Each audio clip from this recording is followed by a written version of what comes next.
Hello, everyone. Hello, sister.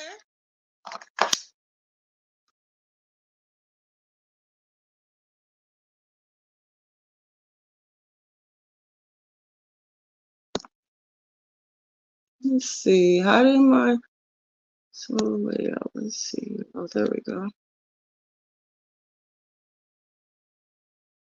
I can't hear.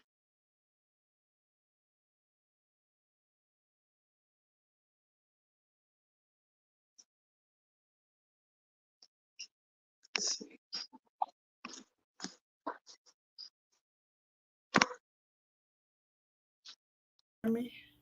You can hear me I can now, hear though. you. Can you hear me now? Yes, I can hear you now.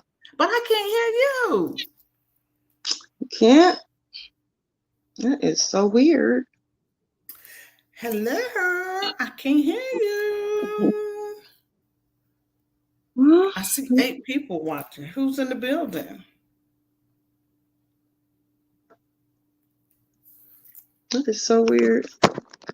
I'm going to go out and come back in. Can you hear me now? Hi, Miss Stacy Oh, Jew. How okay. are you? She says, I can hear both of you. Hi, Stacy Jill. Hmm. You can't hear me, though. Can anybody else hear I'm chosen outside of Stacy? I can't hear her. Hi, Tangela. I'm going to go out and Hi, come Miss back in, you Tangela. guys. How are you? Miss Tangela? How y'all doing out there? Let me turn some lighting on.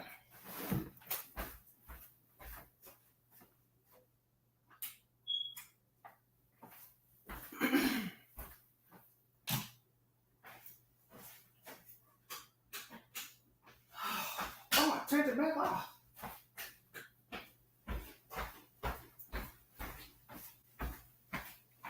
Is that better? Can y'all see me better? Can y'all see me better? Is that better? I hear you both. We got Okay, a good. couple more people in the bushes, guys. Y'all not gonna speak to us? Y'all just gonna treat us like that? Hmm. Y'all just gonna treat us bad? Hmm. That's how y'all do. That's how y'all Well, we do. are happy to have 2 people in the I can't hear you. chat. I can't hear you. You still can't hear me? Oh, I'm gonna go down and come back up and see if that's the problem. I don't know why I can't hear you. Okay.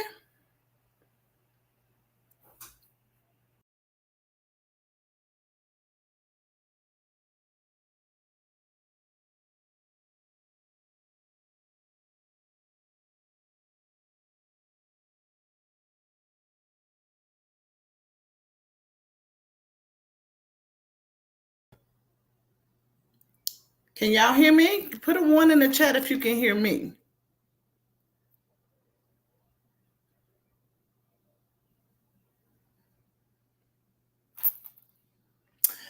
One in the chat if you can hear me.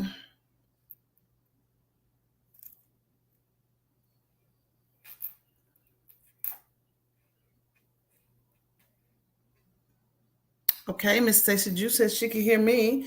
We're gonna wait for Chosen to come back up. Oh Lord, Chosen, what you pushing over there, sis? What you pushing, girl? Stop pushing stuff, girl.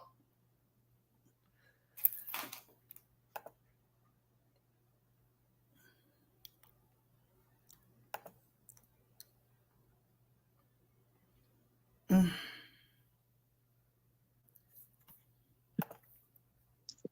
Say something now.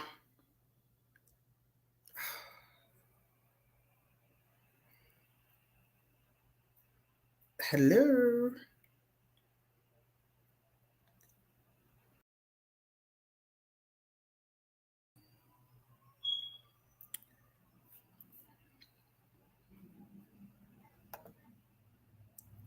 Sissy's having some difficulties, and I'm not sure what they are. all right. Can you see me and hear me? Can you hear me? I can't call me because I can't hear you. Wait. I can't hear you, sissy. This is going to be interesting. We got to get this right, guys, because we got a good show for you all on today. We have a good topic of discussion. We have like a 2-in-1. We're going to announce our Mother's Day giveaway for coming up soon next month. We're going to do it maybe the weekend before Mother's Day comes in. Where we're going to be giving away over $600 in prizes for our subscribers. Can you hear me, sissy? I can hear you. Can you hear me?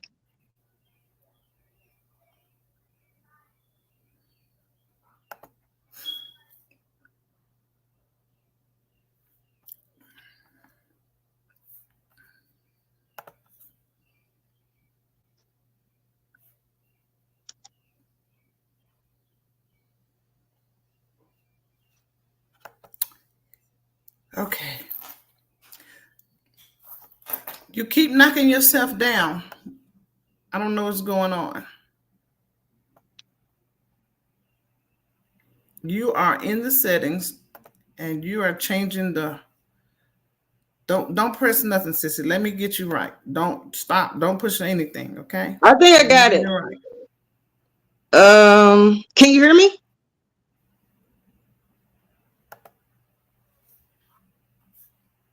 Okay. Bear with me, guys. Okay. Can you hear me? You still can't hear me? Wow. Hi, Chad. Hey, Dreamy Girl. Hey, Pratt. Tangela, Stacy Jew. Hi, Robin. Hi, Tanisha.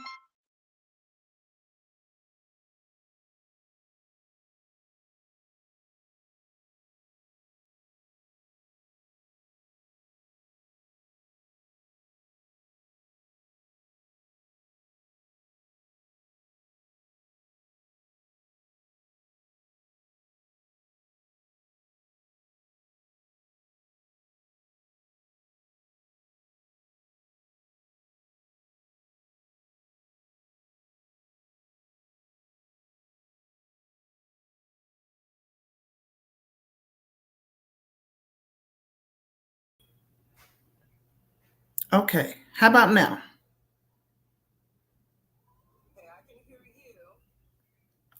I just hear you on the phone. So do like I asked you. Go to the very bottom, completely leave, or you might have to turn one of your devices off. Okay, guys. While she's doing that, I'm gonna do my introduction for the ones who are here so far. Stacy Jew 77. Thank you so much, my love, for coming in. Dreamy Girl, welcome, welcome, welcome. We have Miss Robin Lotz, who has joined with us today at Chat and Chew. We have the one and only gentleman, Mr. Real Talk with Pratt. We have Miss Tangela Spears, Tanisha G. Who else is in here with us? Not many, huh? I think Retta's live. She's not going to be live long, and then people will come over with us. But this is a show you don't want to miss on today, because we want to make sure that you guys are subscribing so you can get your name on the wheel for our upcoming Mother's Day giveaway, where we're going to be giving away over $600 in prizes. We're going to jump on the subject for today about, should we get married, girl, or let's just keep the benefits without all the obligation? And we're also going to discuss balancing single parenthood. I didn't want to say single moms because everybody out here is not a single mom. We have single parents, dads as well. So we're going to chew on that. How y'all like that when we say chew on that? I like when we say chew on that. I think we're going to adopt that. Chew on that.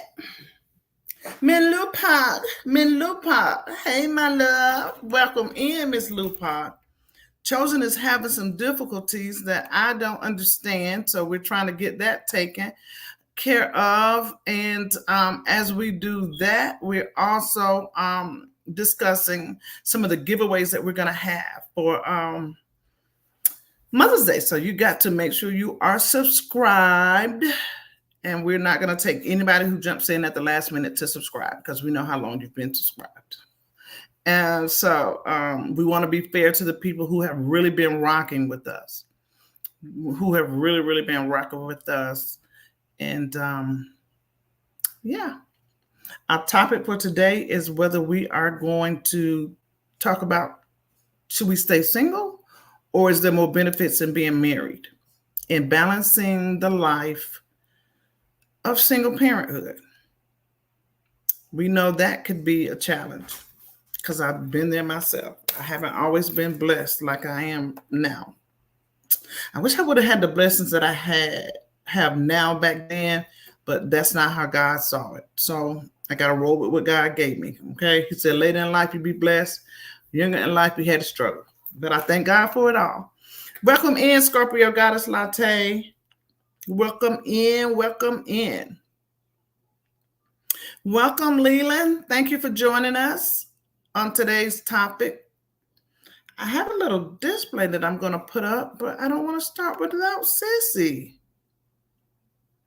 I don't know what's going on, though. I don't know what's going on with Sissy, guys. I don't know. I don't know. Oh, here she is. Let's see if we can hear her. Testing. Can you all hear her? Can you all hear Sissy? Testing, testing. Gotcha. I can hear you, girl. You can hear me? I can hear you. Woo, praise God. Okay, thank you, Jesus. I can hear you. So, Sissy, I was talking about the people about our topic for today, about whether to be married or not to be married, and balancing acts of single parenthood. I didn't want to call it being a single mom because our parents aren't moms. Right. So I was letting them know that I have a little video that I'm going to share with them to start the subject off. But before doing that, does anybody have any questions at all about what we're going to be talking about? You greeted everyone too, sis? So far, so good. I think Leland was the last person I saw. Do you want to see if you see anybody else? Scorpio Goddess. Hey, my baby, Lupac. Dreamy Girl. And that's the newer ones in the chat. I think we greeted Tanisha. If we didn't, hi, Tanisha. Hey, Tanisha, girl. How are you? How you, girl? Let me get I'm so happy. I'm happy everybody can hear me now. I don't know what's going on. I'm glad we got it figured out and everything. I was discussing also about our giveaways we're going to be doing for Mother's Day, over $600 in gifts and prizes. We're going to do 3 or 4 spin the wheels. But I was sharing that they would have to already be a subscriber that week before. So, not to jump in at the last minute. Want to reap the benefits of those above those who've been loyal to us thus far. I do know that Retta is live right now, so that's why I was trying to kind of hang around. She told me she wasn't going to be live for long. She just had one little thing she wanted to harp on, and then they were going to be joining over with us. So that was the instruction that I got from her just a few minutes ago. Okay. Give me 1 second to transfer this video over. Hi, Hattie. Welcome in, Hattie. I should have had that video sent over already, but life be life. Yeah. Life, girl. Life be laughing. I wonder if I can share it from my phone, or do I have to do it on my laptop? Let me see. It don't matter. I'll just share it. Yeah. That's what I'll do. I'll just share it. How about that? Yeah, we gotta fix this screen too, Sissy. Remember Saturday you didn't like that those black walls on the side of that second windows on the stage. You got to get that removed so it can be a full window. I haven't mine fixed. Mine is fixed.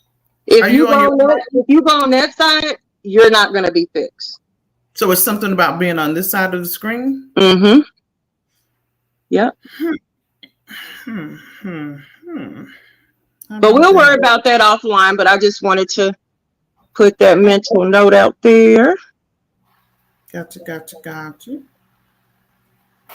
I definitely know how to do screen share now. So if you guys just bear with me for a moment, my issue is just getting it switched over to the appropriate device because I do not know how to screen share from my phone. I don't know how to do that. Okay. I'm sure it can be done. I just don't know how to do it. We'll take your time. You guys in the chat doing okay? How's the week going? What's for dinner today? You know, that's the first thing I want to know is about food while Sissy is getting set up there to share that clip. What's for dinner?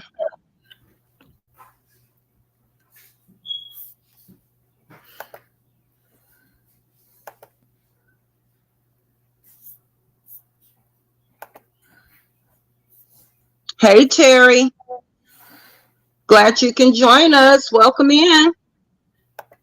I don't think you got to hear the announcement unless you're in the bushes. So we're going to be doing about $600 worth of prizes for Mother's Day drawings. So, and it's going to be for our loyal subscribers. Hey, Sparks. Hey, Nina Boo. Thank you for joining us.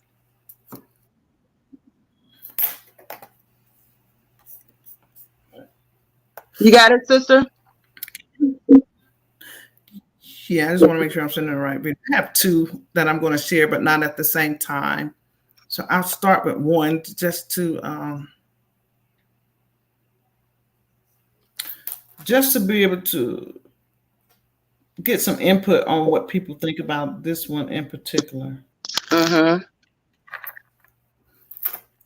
It kind of is our topic, but not our topic at the same time. But I found it to be interesting when I was doing, looking through some things.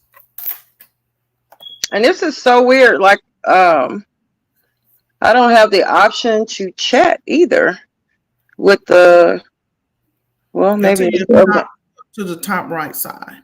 Okay. You see it? I got it. I think I have the right one. Let me see if I this comment post.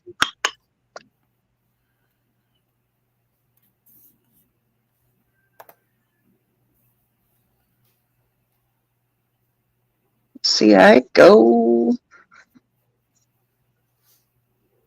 Okay, it worked. Yes. Got it. Hit that like for us, y'all. Yeah, make sure you hit the like button. I have one of the videos up already.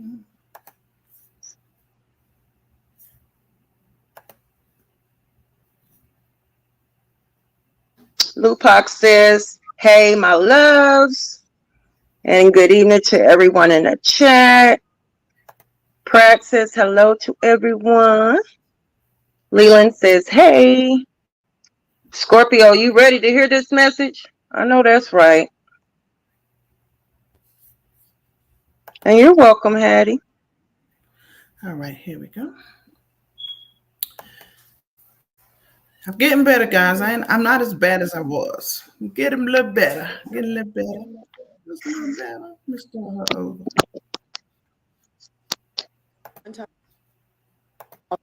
I know that I'm.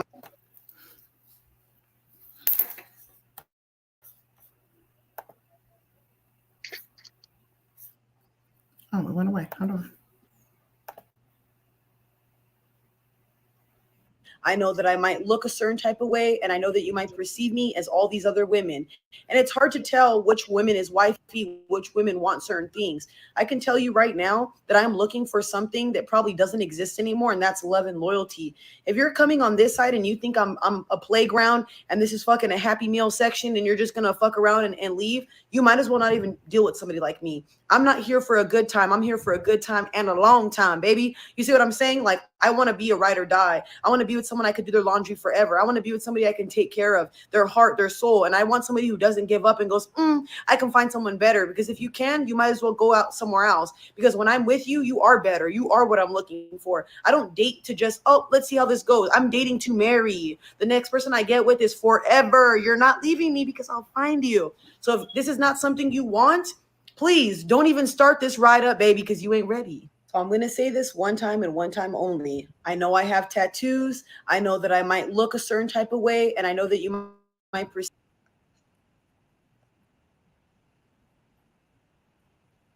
All right, guys, what do y'all think about that? What do y'all think about this little clip that I just played? How does that make y'all feel? And how many ladies or men in the chat can agree with her sentiments?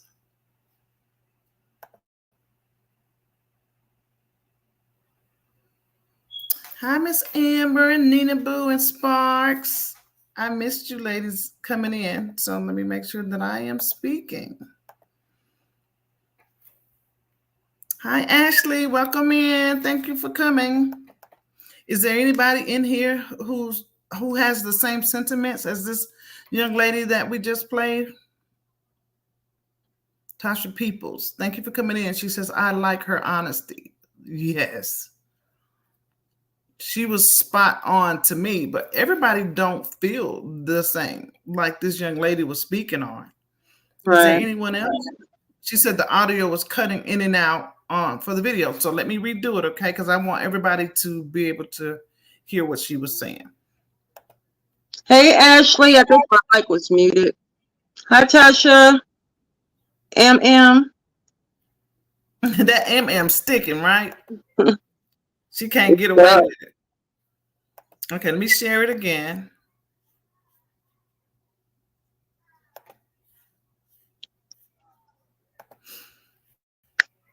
And loyalty. If you're coming on this side and you think I'm a playground and this is fucking a happy meal section and you're just gonna fuck around and leave, you might as well not even deal with somebody like me. I'm not here for a good time. I'm here for a good time and a long time, baby. You see what I'm saying? Like, I want to be a ride or die. I want to be with someone I could do their laundry forever. I want to be with somebody I can take care of, their heart, their soul. And I want somebody who doesn't give up and goes, I can find someone better. Because if you can, you might as well go out somewhere else. Because when I'm with you, you are better. You are what I'm looking for. I don't date to just, oh, let's see how this goes. I'm dating to marry. The next person I get with is forever. You're not leaving me because I'll find you. So if this is not something you want, please don't even start this ride up, baby, because you ain't ready. So I'm going to say this one time and one time only. I know I have tattoos. I know that I might. Okay. Was everybody able to hear that clearly? Type of one in the chat. Lupat says, I think she knows what she wants and she's standing firm on it. Ain't nothing better than a woman standing on business. I don't see how anyone can disagree with her because that's her personal feelings. Yeah. So that, I think, Lupat, that's true. And I think those sentiments would be for those who actually want to be married. And then we have people who don't want to be married and they're in for it for a good time. But then you have to ask, are they really in it for just a good time? Or do they have reasons behind not wanting to be married? Because it used to be a time when it was just a man who didn't want to be married. You know, we women, we grow up and we have this fairy tale vision about what it's like to be married and things we want to have in our lives. And we grow up with that expectation. But now it's not just the women. I mean, not just the men. Not just the men, that's right. Yeah. Ashley says, I can agree with her, but I think the delivery may not be received by some.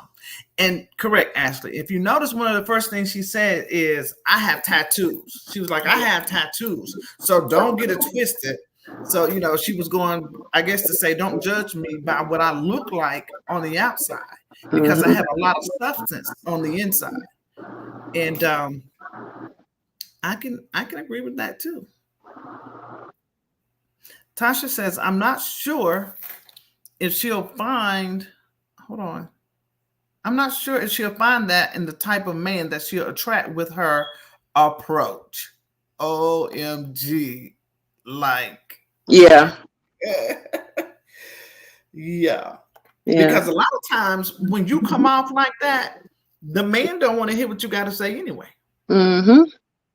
They don't care about what you're talking about. Because look at you, girl. And I'm not saying look at her. I'm saying that's what they be thinking. Like, yeah, look at you. Yeah. Jabu. Go get another tattoo. Is what they, what their mindset is. Mm-hmm. But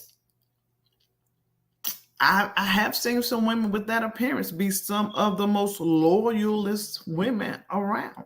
It'd be the Susie homemakers that look a certain way, be the ones creeping, dipping, and doing all the other crazy stuff. Y'all watch Snap. Don't women be, she strikes me though as a person, but they don't. Yeah, I was checking her out, and I think that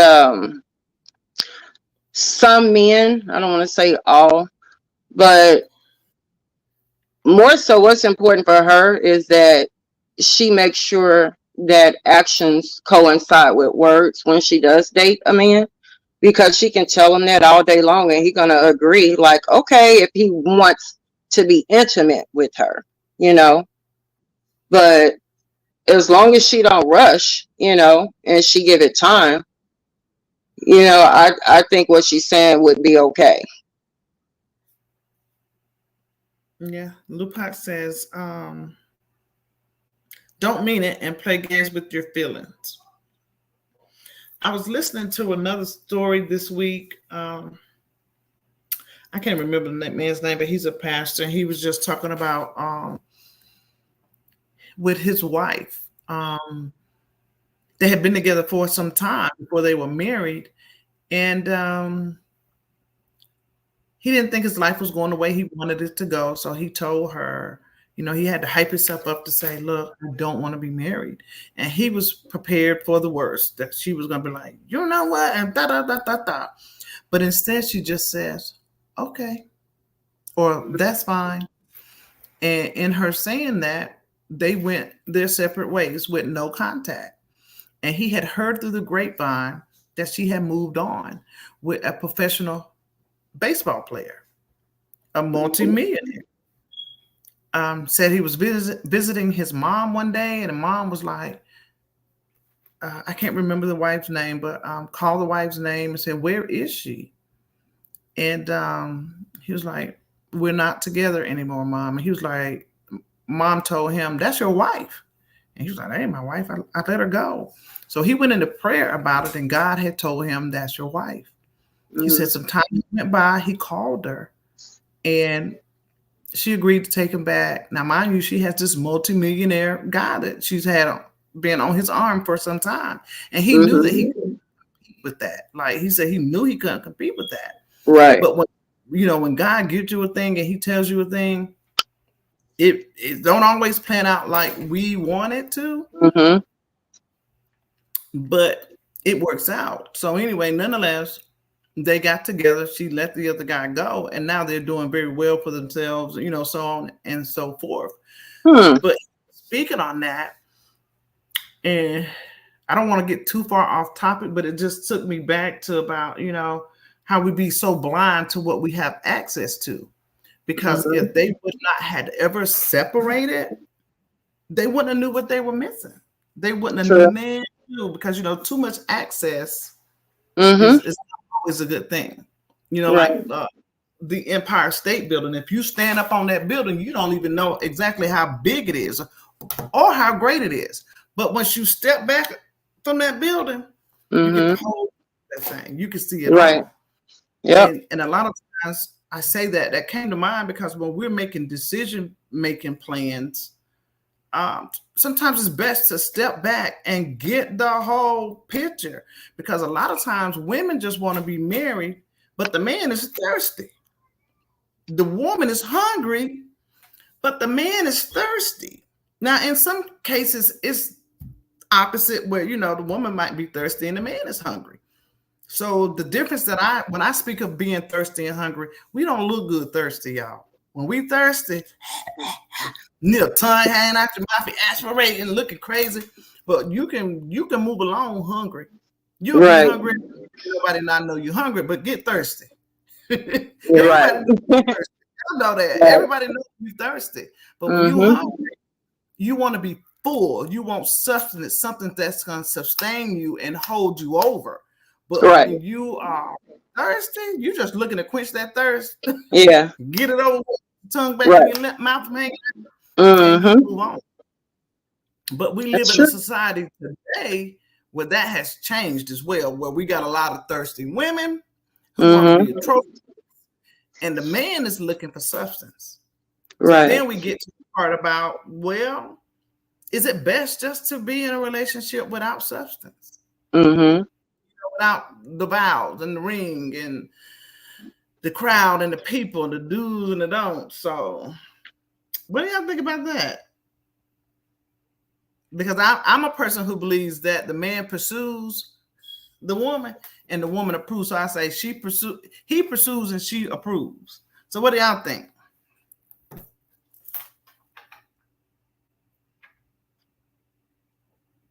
You want me to read some comments? Sure.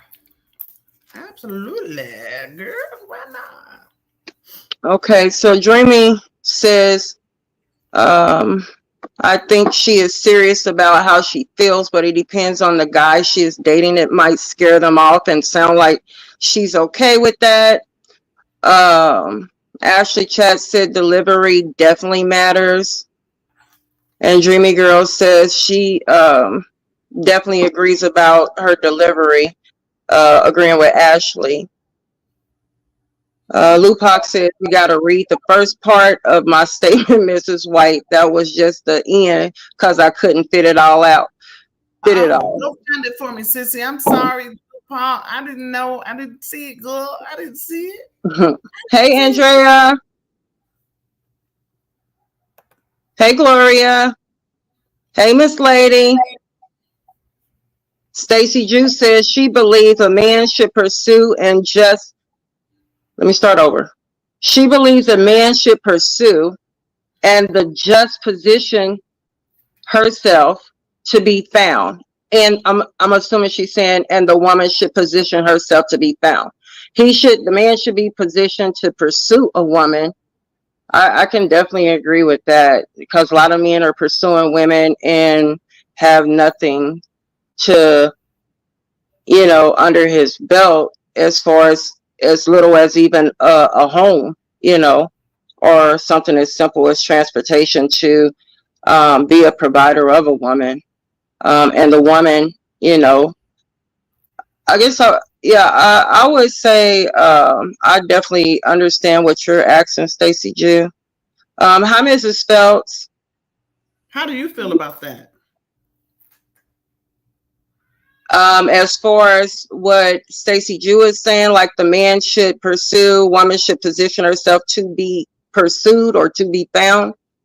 Yeah, I agree with that. I agree with that because I don't know. It's just something that I don't feel a woman should pursue a man, to each his own. There's nothing wrong with it.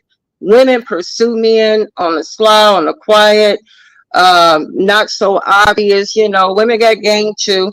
It's not going to look like she's pursuing, but she really is when she's making a special effort to go out and purchase an outfit that's, say, come get me, boy, and go to where this particular man is that she's crushing on or want to be pursued by to entice the man, but to me, that's just flesh, but then it's, it goes back to what you're saying. Some men want substance and the woman just want the, wham bam, thank you, sir,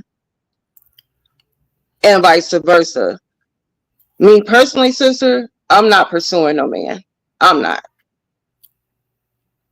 I've never pursued a man. I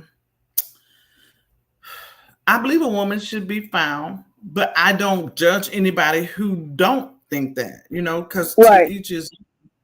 But I just believe that, and maybe it's just my upbringing, because the world has changed a lot, and you have to be able to conform with the world to a certain extent. I don't mean be of the world, y'all know.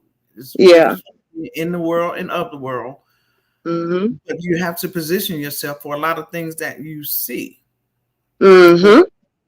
Are around, should I say. So we have to be ready for that. And a lot of times people don't get married because they have an idea or a perception of what marriage should be. They don't know how to set boundaries. They don't know what their deal breakers are. So they shy away from marriage as a whole because they may have an experience, saw something in a marriage that affected them in a way as a child that they don't quite understand. So they built up a certain perception of that thing. So because the perception that you have of that thing called marriage is what your ideas are built around, your thoughts and why you believe a certain thing or how you believe a certain thing. That takes us to that. Is there anybody in the chat that can agree with that? I have another video I want to play to show you guys where I got that from. Well, not where I got it from, but to kind of support what I'm saying. Dreamy says, I'm not pursuing a man. Now, that's not how it goes. Absolutely, Dreamy. I agree 222%. However, I will say that we have to position ourselves. You and I had that conversation a long time ago, remember? And I was telling you how I felt about that. Yeah. We do have to position ourselves to be seen. Ashley says, sometimes that's true, but I was raised around a toxic marriage and mine is complete opposite. Let me play this video, y'all. Give me a second.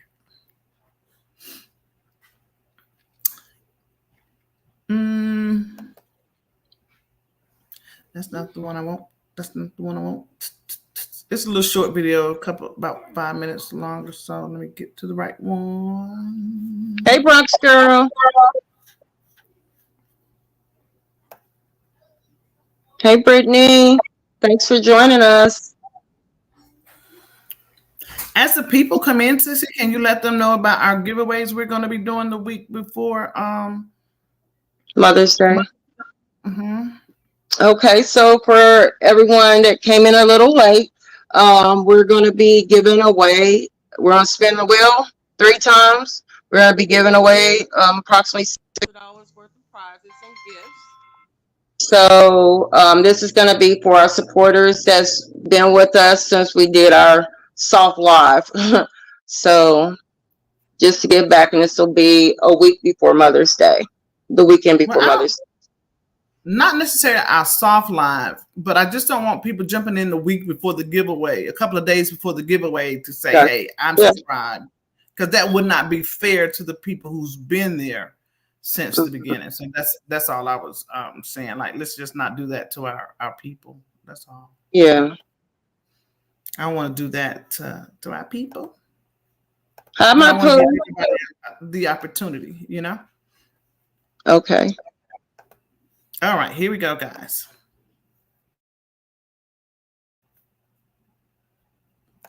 Put a 1 in the chat if y'all can hear this, okay? Why just live with someone and be done with it? What need for a public ceremony? Why the weird traditions, all those churches, temples, hymns, vows, and prayers? Marriage must be a silly relic from the religious childhood of humankind, not designed for the more logical modern world. And yet it survives.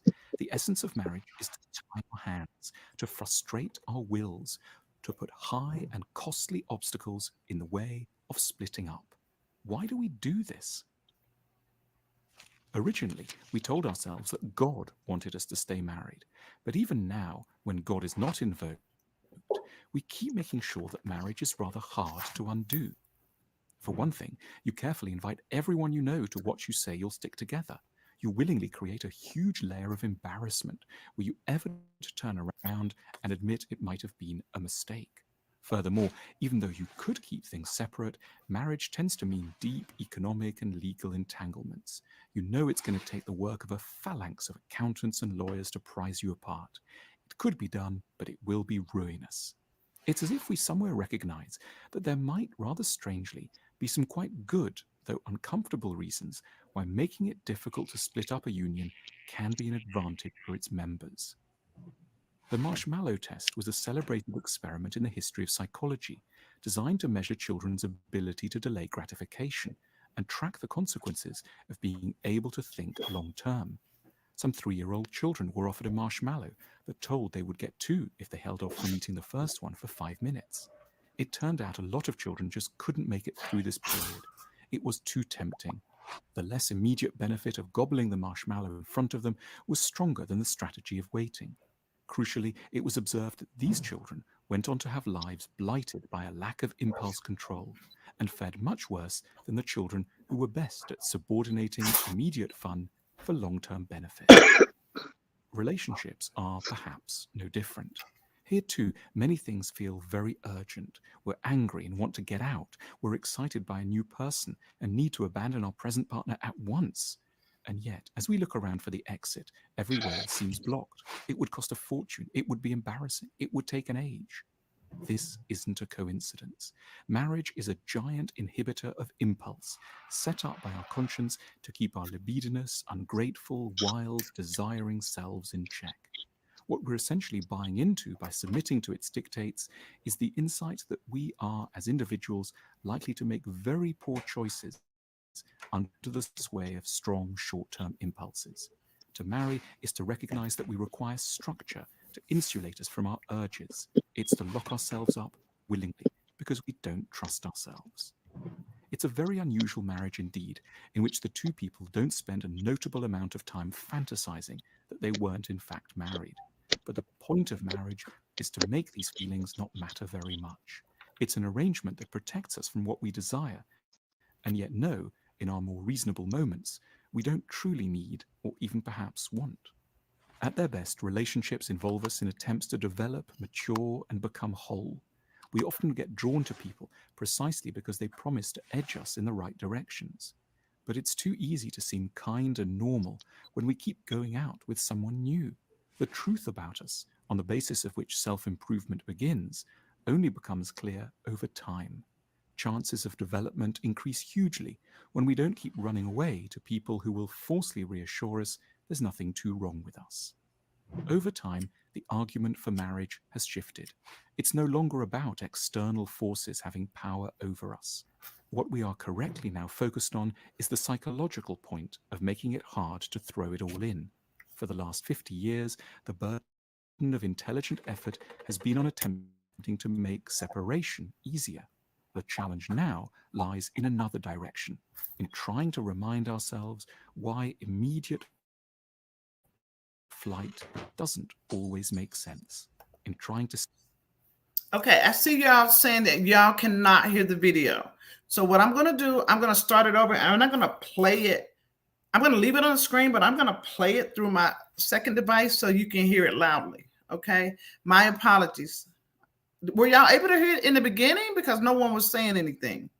Did it just get lower, or did you all not hear it from the beginning? Nonetheless, I'm going to make sure you guys can hear it because it's interesting, okay?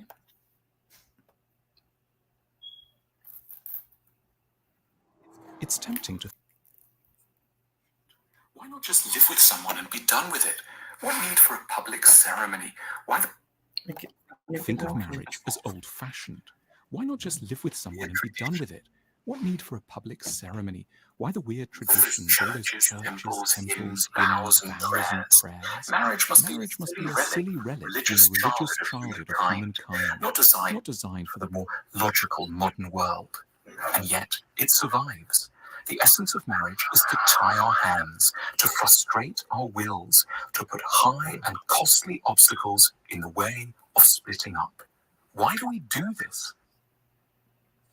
Originally, we told ourselves that God wanted us to stay married. But even now, when God is not invoked, we keep making sure that marriage is rather hard to undo. For one thing, you carefully invite everyone you know to watch you say you'll stick together. You willingly create a huge layer of embarrassment where you ever to turn around and admit it might have been a mistake. Furthermore, even though you could keep things separate, marriage tends to mean deep economic and legal entanglements. You know it's going to take the work of a phalanx of accountants and lawyers to prize you apart. It could be done, but it will be ruinous. It's as if we somewhere recognize that there might rather strangely be some quite good, uncomfortable reasons why making it difficult to split up a union can be an advantage for its members. The marshmallow test, a celebrated experiment in the history of psychology, designed to measure children's ability to delay gratification and track the consequences of being able to think long term. Some 3-year-old children were offered a marshmallow, but told they would get two if they held off from eating the first one for 5 minutes. It turned out a lot of children just couldn't make it through this period. It was too tempting. The less immediate benefit of gobbling the marshmallow in front of them was stronger than the strategy of waiting. Crucially, it was observed that these children went on to have lighted by a lack of impulse control and fared much worse than the children who were best at subordinating immediate fun for long-term benefit. Relationships are perhaps no different. Here too, many things feel very urgent. We're angry and want to get out. We're excited by a new person and need to abandon our present partner at once. And yet, as we look around for the exit, every way seems blocked. It would cost a fortune. It would be embarrassing. It would take an age. This isn't a coincidence. Marriage is a giant inhibitor of impulse, set up by our conscience to keep our libidinous, ungrateful, wild, desiring selves in check. What we're essentially buying into by submitting to its dictates is the insight that we are, as individuals, likely to make very poor choices under the sway of strong short-term impulses. To marry is to recognize that we require structure that insulates us from our urges. It's to lock ourselves up willingly because we don't trust ourselves. It's a very unusual marriage indeed, in which the two people don't spend a notable amount of time fantasizing that they weren't in fact married. But the point of marriage is to make these feelings not matter very much. It's an arrangement that protects us from what we desire, and yet know, in our more reasonable moments, we don't truly need, or even perhaps want. At their best, relationships involve us in attempts to develop, mature, and become whole. We often get drawn to people precisely because they promise to edge us in the right directions. But it's too easy to seem kind and normal when we keep going out with someone new. The truth about us, on the basis of which self-improvement begins, only becomes clear over time. Chances of development increase hugely when we don't keep running away to people who will falsely reassure us there's nothing too wrong with us. Over time, the argument for marriage has shifted. It's no longer about external forces having power over us. What we are correctly now focused on is the psychological point of making it hard to throw it all in. For the last 50 years, the burden of intelligent effort has been on attempting to make separation easier. The challenge now lies in another direction, in trying to remind ourselves why immediate flight doesn't always make sense, in trying to see the point of holding out for the second marshmallow. All right. What do you guys think about that? Was that insightful for you guys? Especially, I like the marshmallow test. How it kind of explains how we come to think about some of the things that we think about. What do y'all think? Anybody?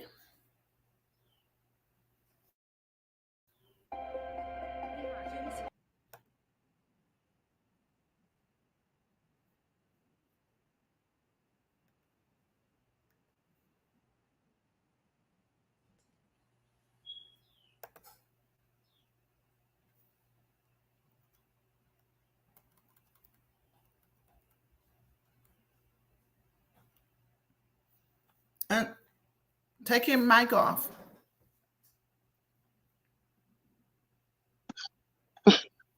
I'm sorry. That's crazy. I'm just talking. I'm sorry, y'all. I'm sorry. What did you say? So, does anyone want to come up on the panel? Chatty, I was just talking to you, my poo. I said I was curious to know your thoughts on marriage and dating versus dating, and do you think, women should pursue men?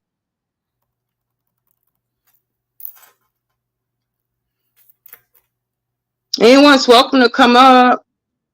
What did you think about the video we were speaking on? I had mentioned that although I believe we as women should not pursue a man because the man pursues and the woman, she gives him the go ahead.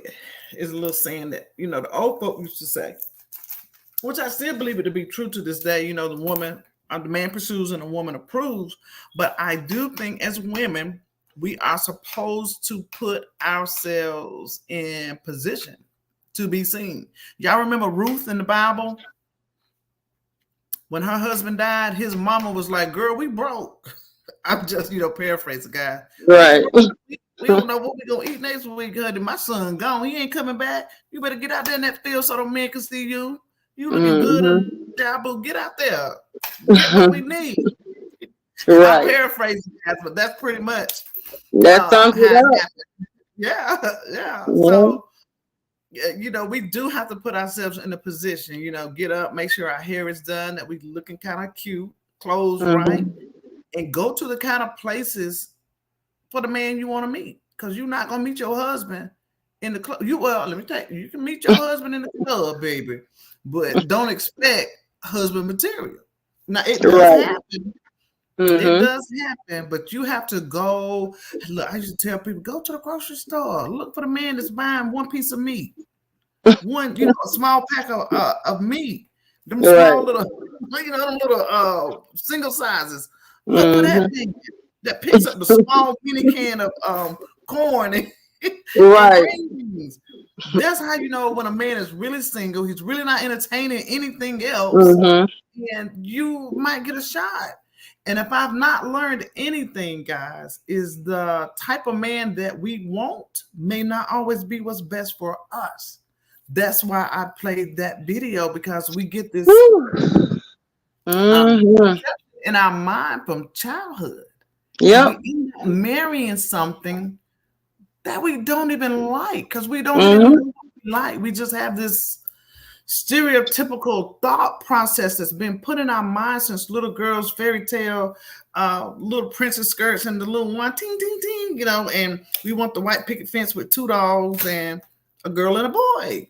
Right. And we end up marrying a perception. And what it is we really, really like and want. Welcome, Anomaly. Thank you so much for coming in. I've also dropped the link, ladies, if y'all want to come in and expand, because I'm really looking for somebody to tell me what they got out of that little video, especially Ashley Chats, because you said, you spoke on what you saw as a child. And did that help you reflect at all any differently? Yep. How Miss Juanita? I jump all over the place, guys, so I'm okay with y'all willing me back in because I'll go somewhere real quick. I will. I'll be honest. Let's see. I saw a comment. Brittany Tyner says, I don't think that women should pursue a man, but we should put ourselves out there to be seen as far as in dating or finding your husband if you want to get married. And then Tangela says, I know that's right. Not in the club. Get one that you are equally yoked to. Good comment there, Andrea, because let me tell you something else people say. Find somebody who's going to love you more than you. No, absolutely not. Or want to know what they say. Find you somebody who's going to love you more than they love you, or more than you love them. That's it. Find somebody who loves you more than you love them. Why would you do that? Make that make sense. You can go find somebody who loves you more than you love them. That's the most selfishest shit I ever heard in my life. That means you are starting your relationship out in the wrong way. And that's what you're going to be holding on to. And what happens the moment when you begin to love him more than he loves you? Then that means all bets are off because he no longer loves you more than you love him. Make that make sense? Yeah. Yeah, I don't get that. I don't get that at all. No, I don't. But with marriage, you can go down a big rabbit hole as to the expectations of marriage. Because I'm speaking back to Andrea saying, making sure you get someone who's equally yoked. Because is there anybody in the chat that know where marriage evolved from? It's spoken of a few times in the Bible, but do we know where it has evolved from? Because marriage has been around for 4,800 years or so. Do anybody know where marriage evolved from? So, way back then, I won't dare some 4,000 years ago, but it was really about land and keeping the bloodline strong. That's why cousins married cousins, because they had to keep that bloodline strong. A man would have multiple wives, and it was a Catholic who started the idea of logging marriage. And a man could have, at that time, he could still have multiple wives. But if he had a wife who could not bear a child, that was the only reason for his divorce. He needed an heir, And if he could, let's say a woman could have a baby from him, then he wasn't going to be able to divorce him. And they had multiple wives. Back, a man could have anywhere from 2 to 1,000 wives. What one man gonna do with 1,000 women? Needed somebody, it was for the land purposes. It was what they call it? When they choose the preordained, it was preordained. They chose the spouse for you. And do y'all know the marriages last so much longer when somebody chose your spouse for you? Because our pickles be broke. Now, I ain't telling nobody to let nobody do an arranged marriage, but look, the marriage lasts a lot longer. It's not nothing that I would do. I'm just saying, I'm just, telling what's out there and, just giving a little idea up to why marriage even was. Because, they say, God ordained marriages, but he didn't say you could have one. Well, that goes into polygamy and all of that. A lot of people frown on polygamy, but it's been the language. I didn't say it, y'all. It's in the word. It's history. And I don't indulge in polygamy. It's not what I choose, but that's where marriage came from. And as they began to come in to the more Western way of living, they started saying, hey, you got to go down on pen and paper. And it was just for the matter of keeping up with who owned what, when, where, and things of that nature. Believe it or not. Believe it or not. So, and yeah, it's a lot to that. But maybe one day we can divulge into how marriage began. That. Can you hear me? Okay. I had a thought while you were talking, about polygamy. So have you ever, really analyzed how Jesus said, follow the laws of the land, So he gave God ordained government, So if the government says that you can have multiple wives, you see what I'm saying? Because some governments do allow multiple wives. Bringing that back to God's word, how do you think, what are your thoughts on it? Does it make you say, God, Jesus said this, and the word of God says, follow the laws of the land, and if the laws of the land say I can have more than one spouse, am I really being disobedient to God, or how do you view that? It was just a thought. That's what he said. So that's where, the United States is the only country in the world that was founded off the Bible. Do y'all know that? Say that again, sister. The U.S. is the only country in the world that was founded off the basis of the Bible. Oh. Ain't that something? Yeah. So, but you're right. But then, let me close this door. My husband's cutting grass and the dog is barking. Okay. Hey, good morning, gorgeous. Hey, Scorpio. I don't know if I spoke to you, sweetie. I think I spoke to Brittany. Hey, Spicy. Hey, good morning, gorgeous. Thank you, ladies. Hey, Anomaly. Thank you, ladies, for joining us. If you want to grab the link and come up, we're talking about the advantages of marriage versus being single. What are your thoughts as far as should a woman only put herself in position to be pursued by a man, or should a woman actually pursue a man? So we were discussing that, and while Sissy's up, if you just came in, we're going to be doing some drawings for pre-Mother's Day weekend, giving away $600 worth of prizes. Okay, so we'll elaborate more on that too. But yeah, I believe that because, when God spoke on that, I think it might have been in the book of Romans.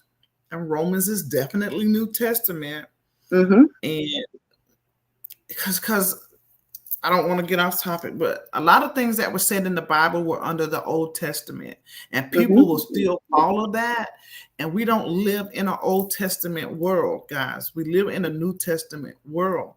So I get a little agitated when people say, well, the Bible says. Right. They speak of one testament and forget, when Jesus walked the earth and the New Testament. I don't like that. Even when I'm introducing people to things in the Bible, I always tell them to read the New Testament first because that's the world we live in, and then you can go to the Old Testament and find out why things were, or how things were. So, but right. Yeah, so it does fall under the New Testament. So I would have to agree with that. But I was just thinking as to how marriage became. How there's still some practices who still practice multiple wives. Mm-hmm. Right. It's still then we're not supposed to judge because of religion, and if that's their religion, that's their religion, And there's still tribes who marry cousins to keep the bloodline strong. But here in America, we frown kissing cousins. Right. I'm not kissing my cousins. I'll beat one of my cousins with a shoe. Yeah. Right. But that's why they got married, to keep a strong bloodline, because two brothers might be in the air and he need his bloodline to be stronger than the bloodline so they can get, it's a lot to marriage that people don't know and or understand. And that's why I played that video, to just show what the perception is that we have of it and why people do it. Did y'all see the part in there where they showed a man and a woman at the bar, and she would be more interested in that man who didn't even appear as friendly as opposed to the guy who came up and was very friendly. He did not interest her as much. And why do you think it to be? I'm gonna drop the link again. Y'all know I can't be that boring because I don't ever get anybody who want to come up and. I'm gonna read a couple comments, Sissy. Sure. Okay, so Andrea says, if you have a good mate, if you ask him, would he push his significant other if they end up in a wheelchair? Absolutely. Good question to ask, your potential mate. I wanted to welcome in. Good morning, gorgeous. I just saw her coming in, and Mr. Troy. Thank you guys so much for coming in. And can you read that comment so I can have a good understanding? Hey, Troy. Hey, Tasha. Yeah. Let me go back. Okay. So, Andrea says, if you have a good mate, if you ask him, would he push his significant other if they end up in a wheelchair? Is that a trick question, Andrea? I'm not. Some people are out of there. If you have a good mate, if you ask him, would he push his significant other if they end up? Oh, I get it. What she's saying now. If that person ended up in a wheelchair, I thought she was tricking me. Like, I'm so sorry, love. I thought she was tricking me. Like if they ended up, I was gonna say, well, how can one push the other if they both in there? But I get it now. Yeah, but she absolutely right. That's just through sickness and in health. Right. Because Yeah. look, you ain't gonna always be on the good foot.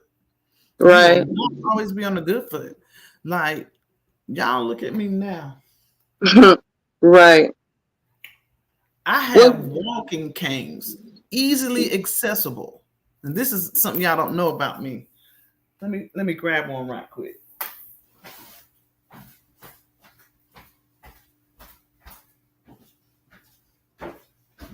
Andrea, I saw your response. Get one that's equally yoked as well. Anomaly, baby, I think I spoke. Hi, sweetie. And everyone that joined our live, we really appreciate you.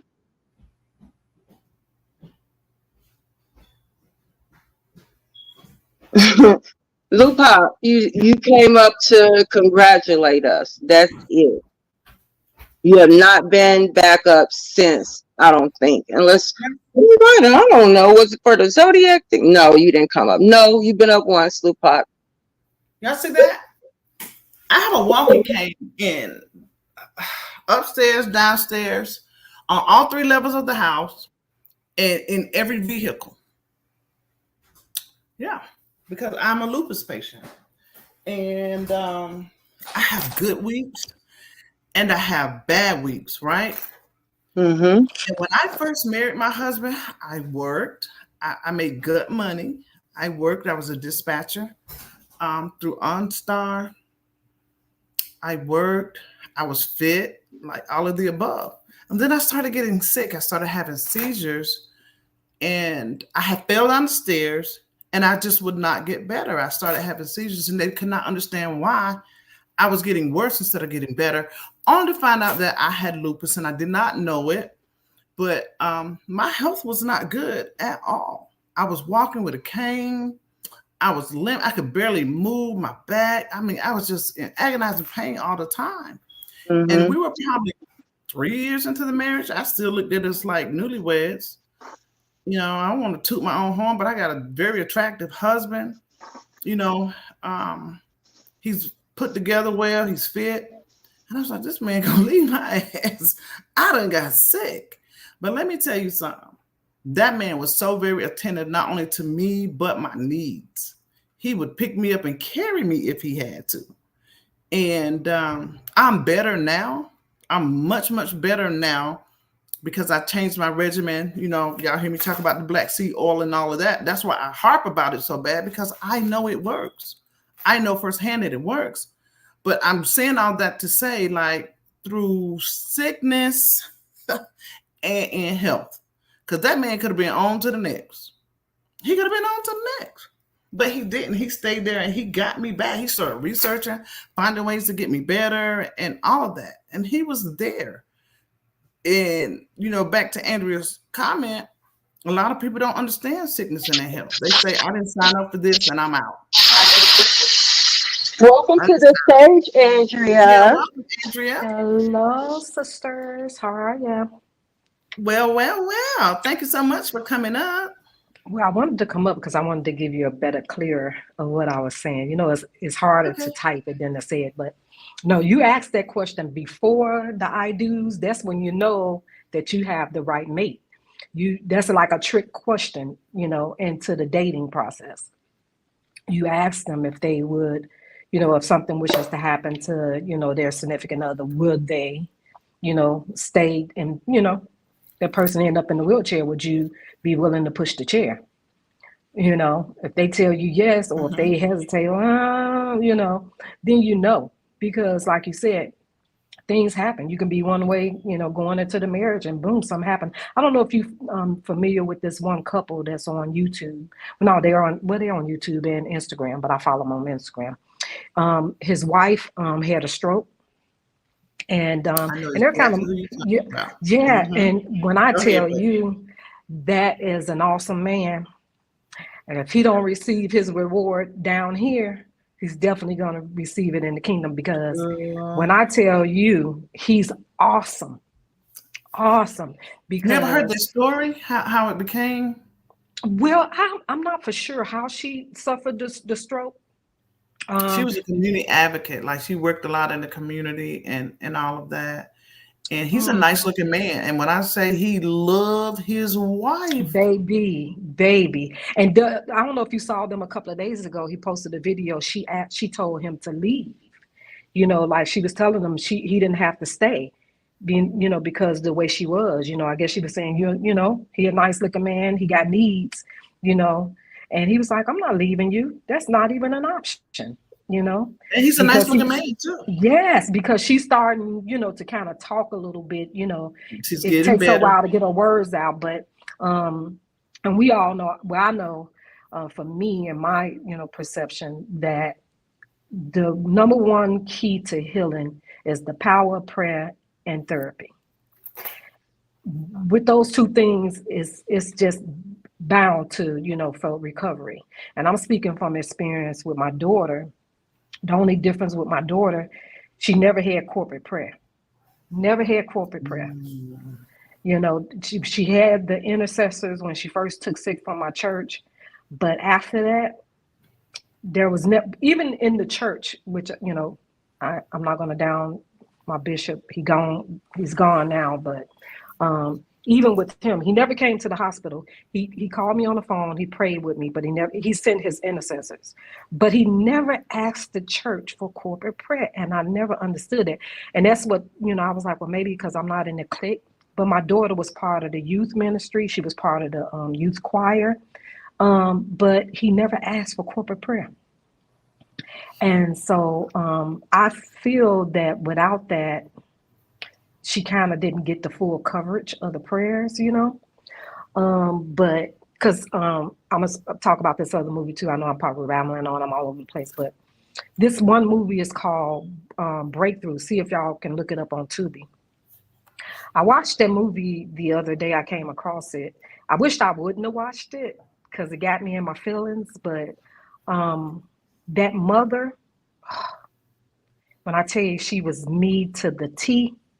I mean, every word she uttered out of her mouth to the doctors and to the husband and everybody. She was me to the T. And I just wish my daughter would have had that outcome, but I guess God had, different plans or whatever. I always question myself though, did I pray the right prayer? And the reason why I say that is because, they say you're supposed to be specific in your prayers. And she was very specific in her prayers in that movie. With me, my prayer was to don't take my baby. God honored it. He didn't take her. But I wasn't specific in my prayers. So that's what I battle with a lot as well. But if you watch that movie, you'll see exactly what I'm talking about.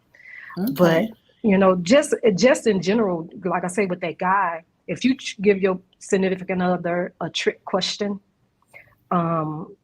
before you say I do, you got a good partner if he tells you that, and if he doesn't hesitate. Because even with my daughter's father, I mean, we were married, divorced, or whatever before she got sick. But do you know he left her? He left me to deal with that tragedy by myself because I didn't agree with the doctors. So he walked away and never turned around. Well, I want to first, if you would, when you finish, go on our wall under this live here. Mm-hmm. And I think I have a short about it, and put the name of that movie so we can all remember and get that. But I just want to encourage you for a moment to let you know this, okay? It's not good for everybody to pray for you, even in corporate prayer. True. Because you don't know what demons those corporate people are battling themselves, okay? Mm-hmm. I was very heavy in the church. Very, very, very. I met my husband in church. We worked in the trustee office together counting money. Mm-hmm. We didn't have a relationship or anything. We grew a friendship. I met this man through helping him through a divorce. Wow. Going through a divorce, and he was being done wrong, and he was sharing things with some of us in the office, and I would be like, no, that ain't how that works. You got to do this, that, and the third. And he was like, well, I don't know about that. And I started working with him, helping him through a divorce, and we fell in love. Wow. But I'm saying that to say, you don't know what demons other people are battling, and you don't want everybody praying for you, church or That's true. not. That's true. I got my healing with no covering, meaning as long as I was in church, I was still walking with that cane and struggling. I haven't been to nobody's church house in almost 4 years. Wow. Okay? I have a relationship with God and God alone. Okay. And my healing did not come from any corporate prayer. Wow. So I'm saying that because my husband and I are equally yoked, and we were bonded in the spirit, and we prayed in the spirit together. That was all you needed right there. Came out in the spirit. So I just wanted to encourage you with that. To not feel bad about not having. Go ahead out. Or what are you doing? And Harriet, I wanted to encourage you about. Don't feel bad about never having corporate prayer, because man will leave you when nobody else will. The very same people that you think are going to be there for you will be the ones to walk away from you. Oh, and I experienced it. Definitely. I don't care how well they can get up and sing a hymn and pray a prayer, baby. Pray the heavens down and make it sound so eloquent. Yes. It's so good. And it bounced right off the wall, child, because their heart is not pure. So don't worry about not having corporate prayer. Continue to anoint your daughter, get you some oil, rub her from her head to her feet. And you battle that demon in her sleep.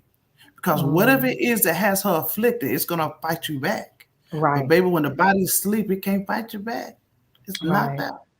Yes. You battle that thing. And that's all of y'all. If y'all got a man out there acting crazy, anoint that fool in his sleep where his spirit can't fight you back. Well, we're no longer together, but you know. So don't feel bad about that. Yeah. Don't feel bad about that part.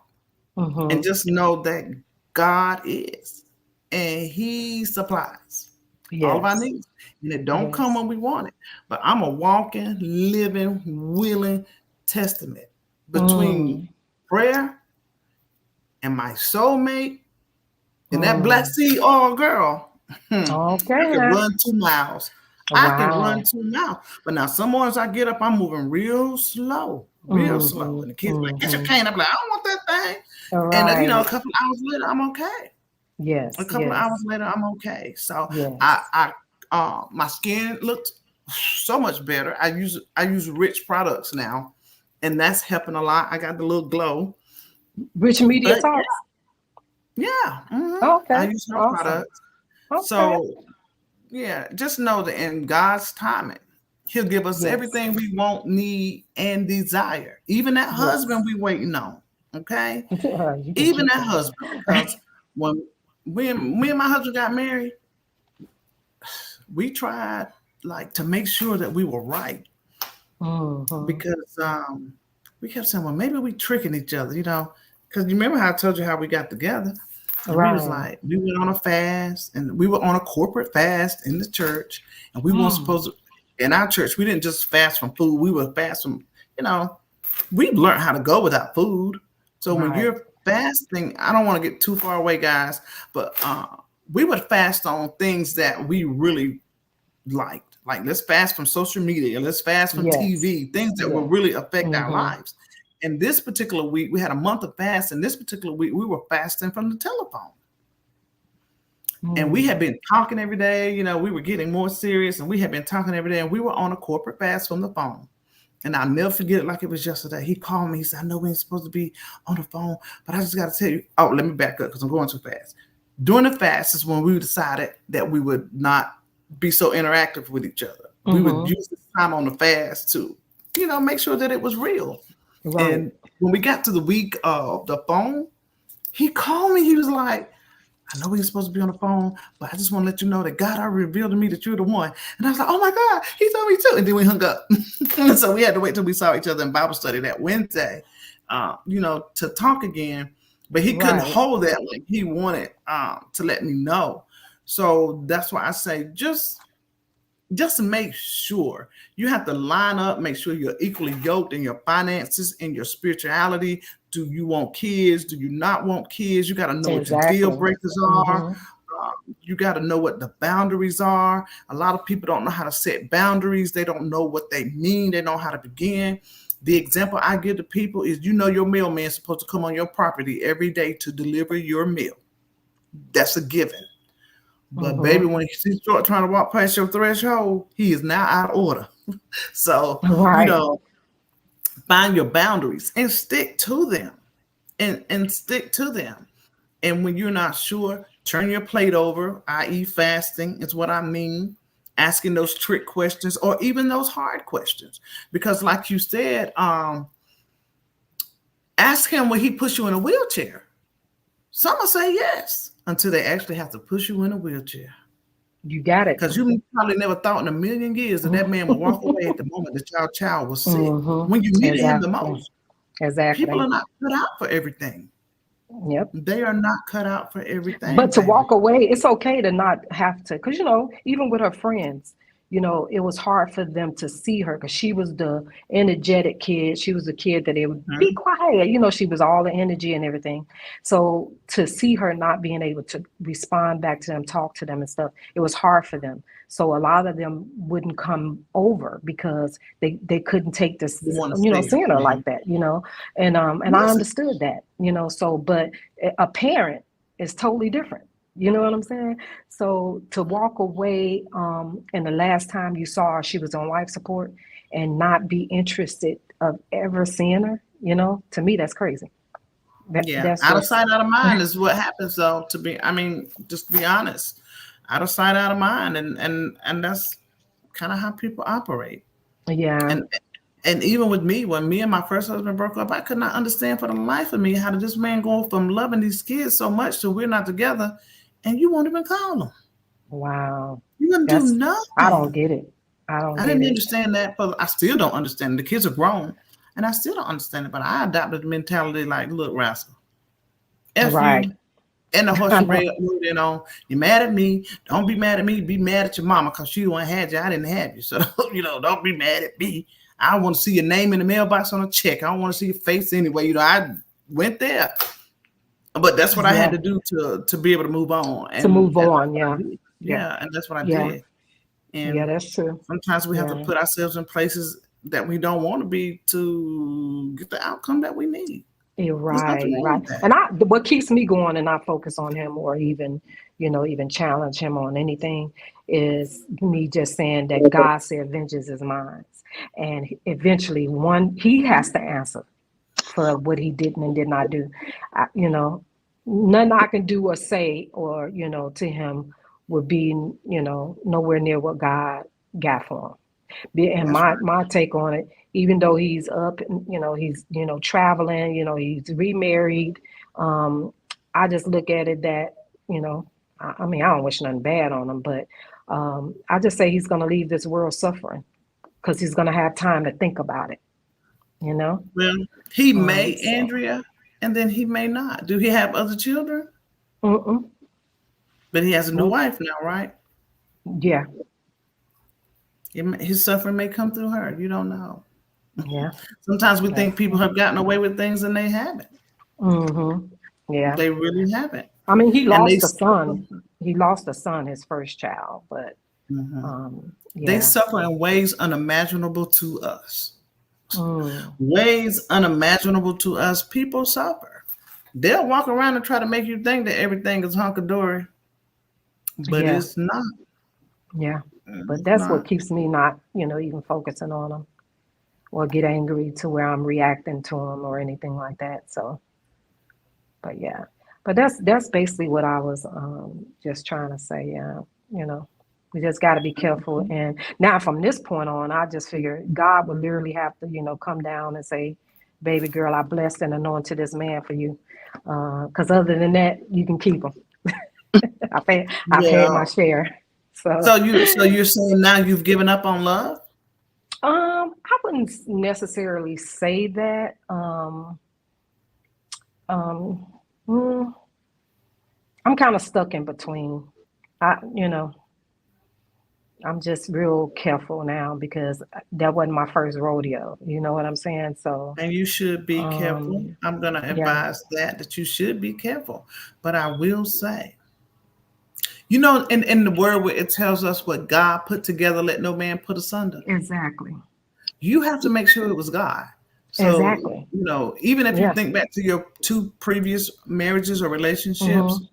I'm just guarantee you when you go back and think about it, you can say, God ain't had nothing to do with that. Sure didn't. That He was sure all me. didn't. Because, So like they say, the warning signs before you say I do, we have to take heed to them. that's Take why people for who they are. you're If they show hurt, and you I get it. firsthand. Hmm. You're hurt, and I get it.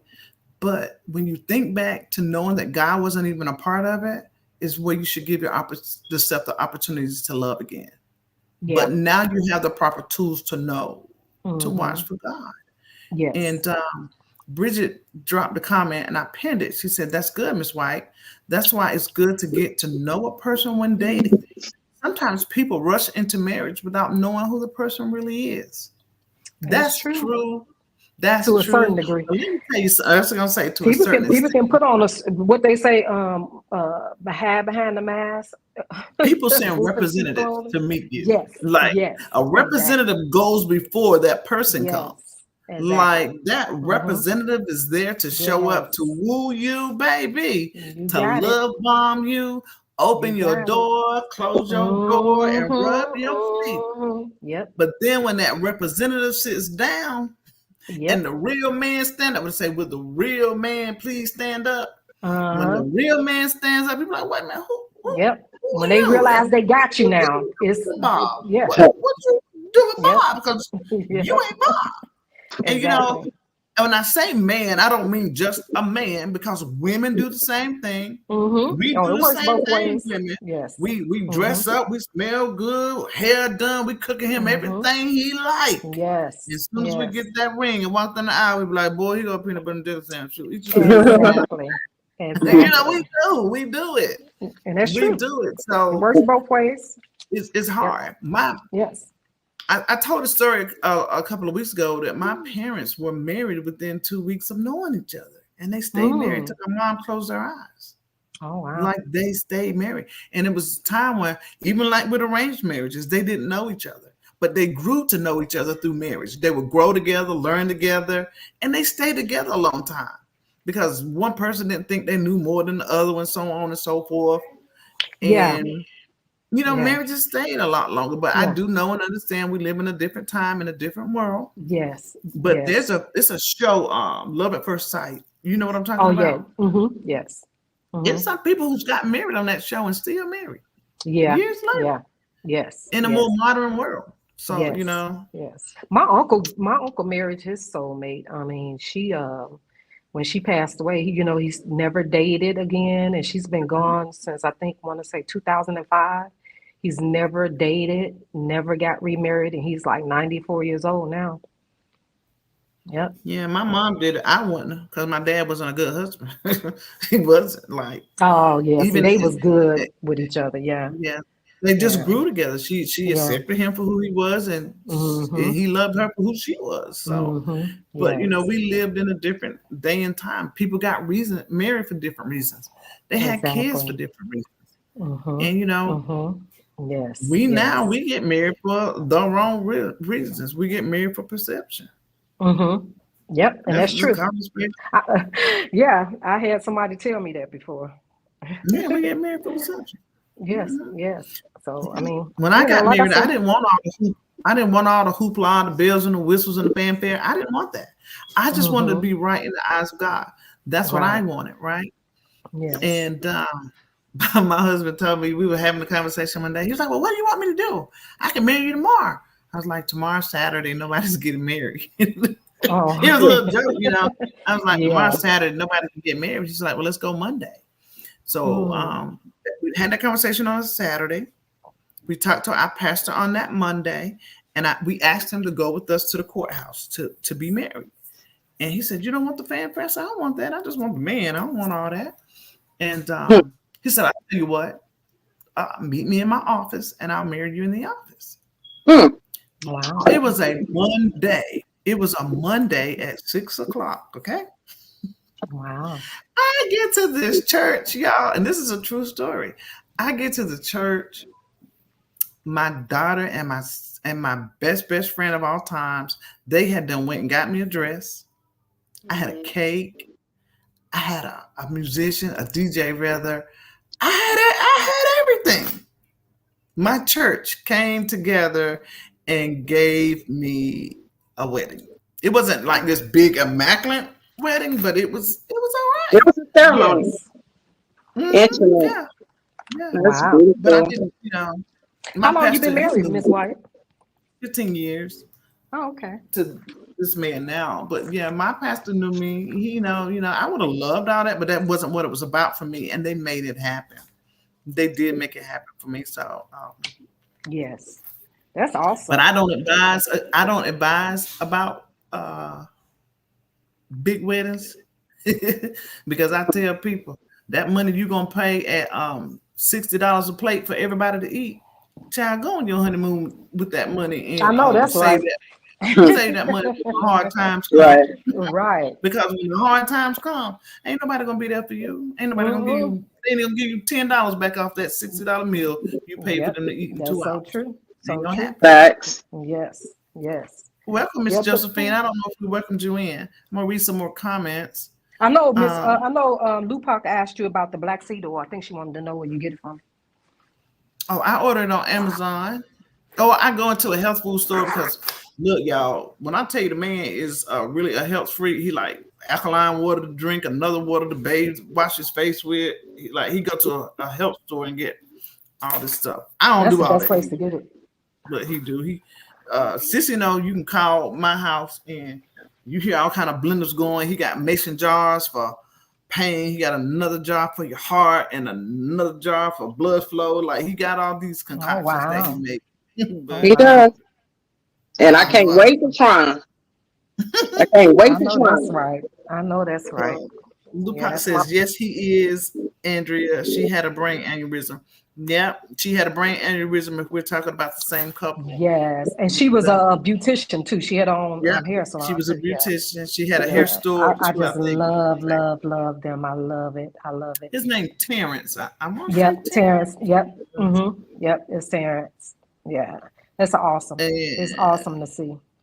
Bridget says that part right there, Miss White. All prayers are not good prayers. The girl, And that's true. That's true. Yep. That's ain't nobody true. got a better connection with God than you do. Exactly. Trust me. But when y'all watch that movie, you'll see exactly like, you got to have I'm gonna try to find it. the I don't great have the Tubi, great but I can download it. the great intent when you're praying, and those when I tell you that it's about a little boy. Did you type it in his- the chat? I did. I did. Okay. I asked her to put it on our community wall so people can go Okay, I'll get put it. it on your community wall too. It's called Breakthrough. It's based on a true story of a little boy that drowned. So when you see it, you'll know. Okay. Let me read that's this the movie. comment, y'all. Tangela said, don't trust those churchmen. I'm about to say, I'm gonna give you an A for that, girl. I'm gonna give you an A That's true. because I see some mess coming out the church. Mhm. My husband and I were over the marriage ministry, baby. And they were taking away through some stuff. You hear me? The Mhm. stuff that married people in church go through, the street people can't touch it.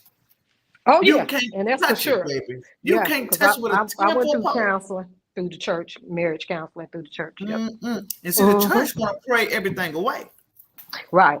Yeah. but everything can't be prayed away. Exactly. Everything cannot be prayed away. Mhm. You got to deal with reality. Yes. And everything, I'm telling you, everything glitter ain't gold, baby. He be out there hooping, hollering, shouting at child, and calling his boo thing out the church. I'm like, girl, you see, I had them out there going on the floor. They was stealing my floor. Well, shoot, don't forget, just the men is the ones in that pulpit. They ain't short stopping them. Child. Lupa said his name is Terrence Hawthorne. Yep, that's his name, Terrence Hawthorne. Terrence And his Hawthorne. wife's name is Lucretia. She owns a hair Yes, I salon and she was a real love them. estate agent, etc. He goes viral nearly every time he posts. He is one of a kind, baby. I'm gonna have to look that up. One of a kind. Girl. One of a kind. I tell you. Terrence. Okay, let me write that down Yes. too. You can understand her better when she talks now. You can understand her better. Yep. But baby, even if we can't understand, Oh, I think I he know know who you're talking about. he I knows know. exactly what she was saying. He be knowing exactly what she said. And when she told him to leave, and then he said, I'm not going nowhere. She said, well, stay then. I know You who know, you're she talking told him. She said, stay then. He puts her in the Yes, car and take her out riding, and she seems to Mhm. do better. She likes to go out on those rides. Yes, She enjoys that. Yes. And I Yeah. think wasn't he a minister or something, or I think he was a minister or something as well. They was I real don't know. deep into church. They was really deep into church. So yeah. I think I might have jumped in his comments one time and said, "Hey, you got a brother?" I know, right? Right. That's what I'm talking about. Yeah, I'm always in their comments every time he I posts forgot, something. y'all. Troy in the house. When I see Troy, I'm supposed to say, "Y'all, look at me speaking to Troy." Hey, Troy. What's up, Troy? Troy was on me this morning, y'all. He was on me, but I love it. I love it. Yeah. He was on you? Troy. Who is Troy? Yeah, we were cutting up a little bit this morning in Jesus chat. Bridget says, speak life and the word of God into her daily, no matter what man says, speak life into her. Yeah. Right. Because Right. our tongue is so powerful. And listen, y'all, when Andrew was talking about how she was praying for her daughter, I can't help but tell y'all the same thing about that man. Be specific in what kind of man you want. Exactly. Don't just ask God to give you a husband. But at the same time that you asking for a particular kind of husband, you got to check yourself and make sure that you that kind of woman that deserves that kind of husband that you asking for. Because we can't be selfish out here asking for a certain type of man when we know we're not that certain type of woman. Don't be asking for them social media men. Yo, and God will give you the man of your heart's desires, but if you haven't matched yourself up in the yoke to make sure that you can match what it is that you're asking for, you're going to be doomed for failure. You're going to be doomed for failure. Okay? We be wanting them social media looking men. That's what we want.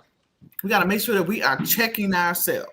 We have to. I strongly agree with that. Like, that's definitely. And if you know as a woman that you're not in a position or you can't, be with that, you don't have anything to pour into a man, just tell him it's not the right time. Now I have heard stories of, there's a woman at our church, she was telling us that the guy that she ended up marrying, she said she was so broke at the time, and they were eating potatoes for a whole week, her and her children. She was a single mother. She had went through a divorce, and she said she always kept a bag of potatoes in the house.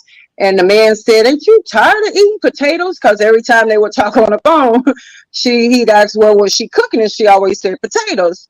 So after he caught on, he told her to get dressed. He was coming to get her. He took her to the grocery store and filled her house up with groceries. He continued to date her with her having nothing, not being behind on her rent and everything, just like literally just losing her grip, on life because of what she had been through getting her divorce with her first husband, the father of her children. But the man married her, and they've been married, I think at that time it was like at least 15 years. But that was before the pandemic. She gave her testimony. Awesome. Wow. And you know what? I'm gonna tell you what my deciding factor when I knew that my husband would be good for me is you heard me talking about I was walking him through this divorce and this child testimony thing, right? And he had left her the house. He just left. He just wanted a peace of mind. He had left, and remember we used to go to church together. And she was telling people, yeah, he left me. He left us. We don't have no food. And he left us with no money and no food. That was her story. He left us with no money and left us with no food. She made sure anybody who listen, would hear that, right? But she wasn't being honest by saying, yeah, she didn't have no money and no food, but she worked. Because the reason he wasn't giving her money is because he paid every bill. This is what nobody's telling me. I knew this for a fact. paid the mortgage, the lights, the water, the gas, even the satellite and the internet were not necessities because he didn't know any better. Like he paid every bill in the Everything. house. Mm-hmm. He paid every bill. And I said to her, I remember I told her before, I said, you kind of putting his name out there bad, but you're not telling the people what he is doing.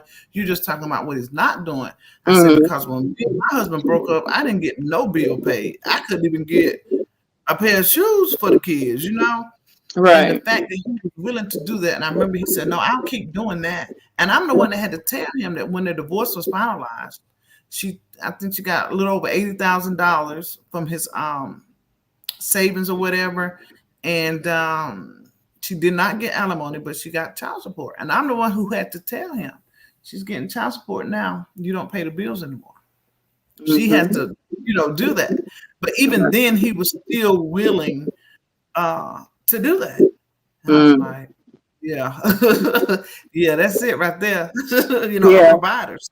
Because I had struggled so long, after leaving my first husband because he was so abusive. And I struggled with my kids so long. I was in a shelter. I had to send my kids back to my parents because I was homeless. I didn't want to be in the shelter. I was sleeping in my car, but that's a whole nother story. And I sent my kids to my parents. So I know what it's like to struggle. And even when I got my kids back, I tease now and I'd be like, my older kids were professional movers because we had a system. In 3 months, we were out. Like we would give somebody our sob story. They let us move in with only a partial deposit. The next month rent would be prorated. And that third month, I didn't have the money for the rent. And I'm, it's just a moment of transparency.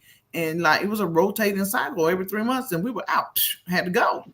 And I teach, and my kids were professional movers. So when I saw this man that was willing to still provide for her, I was like, they still make men like that, Right. Yeah. So that was my deciding factor. I was like, oh, he it. But yeah, I had to be the one to let him know. Let me go down to some more comments. Bridget says, because you can be married and unequally yoked. And yeah, that's true. It's better to marry than to burn, though. So, I didn't know what that meant for a long time, Miss Bridget. I didn't know what being unequally yoked mean. But now that I'm older, I think back to my first example of knowing what unequally yoked were my parents and my grandparents. Because my mother and my grandmother, my paternal grandmother and my mother, they went to church every Sunday. And my dad and my granddad would not go to church. They just would not. Be in the parking lot waiting to pick my grandma up. After church, he'd be right there waiting. But he won't go to no church. He wasn't a spiritual man or, any of that.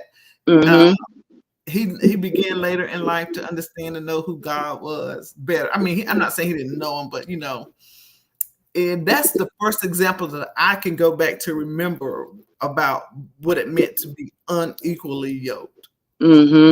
That's the first that I can definitely remember. have to be. And you can also be equally yoked and then become unequally yoked as far as the wife gets. Your views change after you have kids.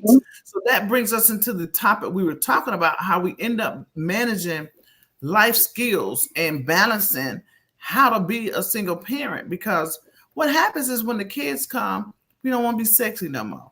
Okay? We don't want to dress up and play kitten in the bedroom no more. He ready to go to bed because he got a double shift the next day. Life begins to change. And then you have to make a decision. Now, do we stay or do we go? And nobody wants to be in an unhappy relationship. And let's just be honest. An unhappy marriage makes unhappy kids. A lot of people want to stay in a marriage for the kids, but I think that's one of the worst things you could ever do to a child. True. To stay in a relationship unhappy because they learn what they see. That's what the Caucasians do. They do that. They good at that. That's why we got all the little bad Caucasian kids running around. Yeah. They'll stay in a marriage in a minute until the kids get grown. So when they go away to college, they out. Taking out kids in school and all this other stuff because they are in.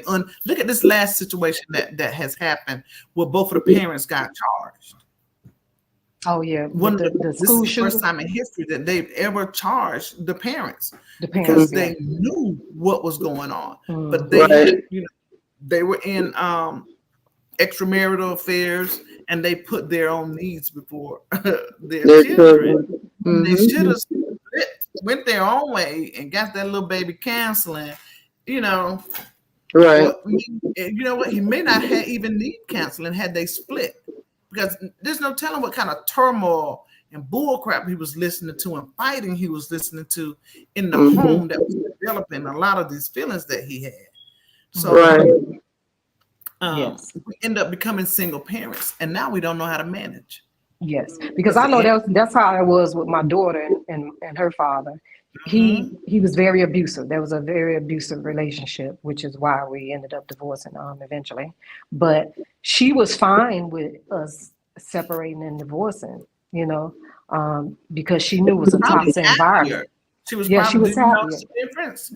Yeah, they become But more the happier. difference, the only thing that she had an issue with was he moved back to Chicago because like I said, Georgia was home for my daughter, but he moved back to Chicago and she felt he abandoned us. She was Yeah. okay with him staying in a separate place than us, but when he moved back so far away, she felt that he abandoned us. So Yeah. she had an issue with that. But she was fine with the separation.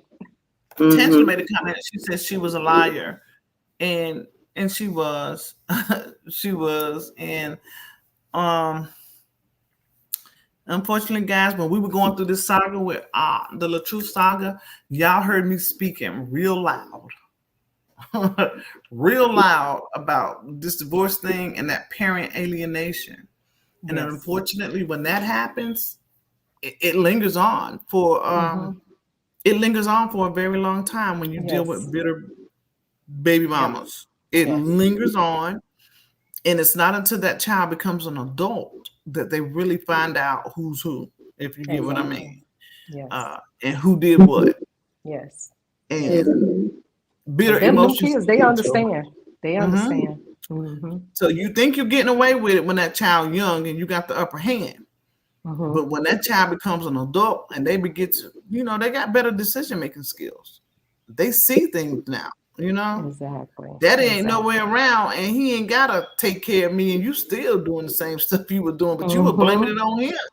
You Mm-hmm. still doing the same stuff, If not even worse. If If not even not, there worse. you go. There you go. And Mm-hmm. then things begin to shed and come to the light.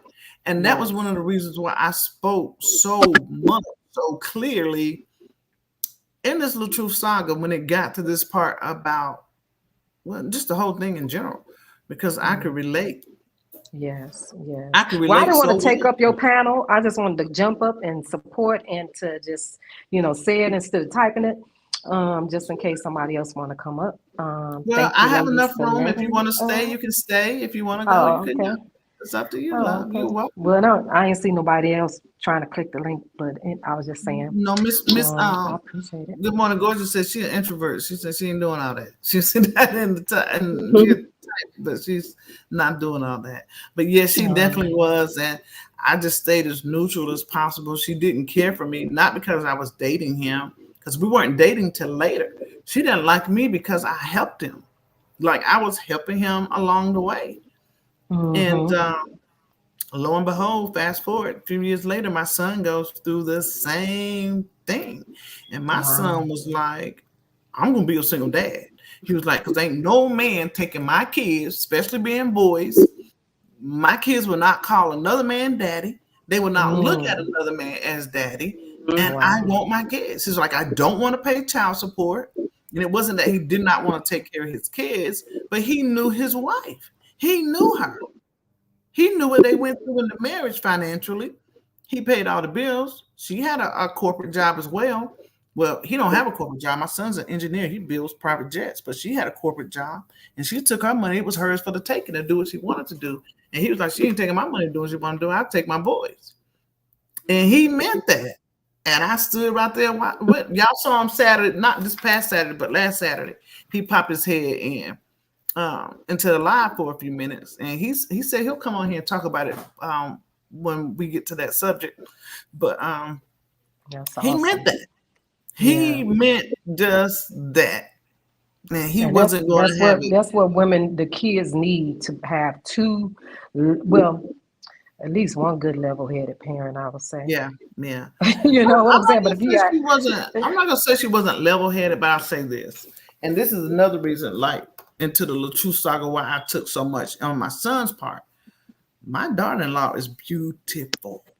I still call her my daughter-in-law. Her and my husband, her and my son are divorced, but I still say my daughter-in-law. I'm chosen knows what she looks like. No surgeries, no nothing, baby. And she will put Brianna to shame. She will make it's a lot of Brianna girls. look. She is beautiful, honey. But let me tell you this. No one could hear my son's calls. They could not hear him because they could not see past her beauty. Right. If that makes sense. Right. Just beautiful. Yep. Right. And she could get up there and say whatever she wanted to say. It's like the man was shut down. Just like completely shut down. And that would have been the same with LaTrue had he not had the content creators.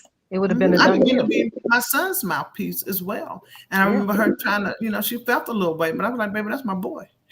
At the end of the day, I'm gonna be there. Right. I'm not so much, I'm not gonna call it taking sides, but I'm gonna support my baby.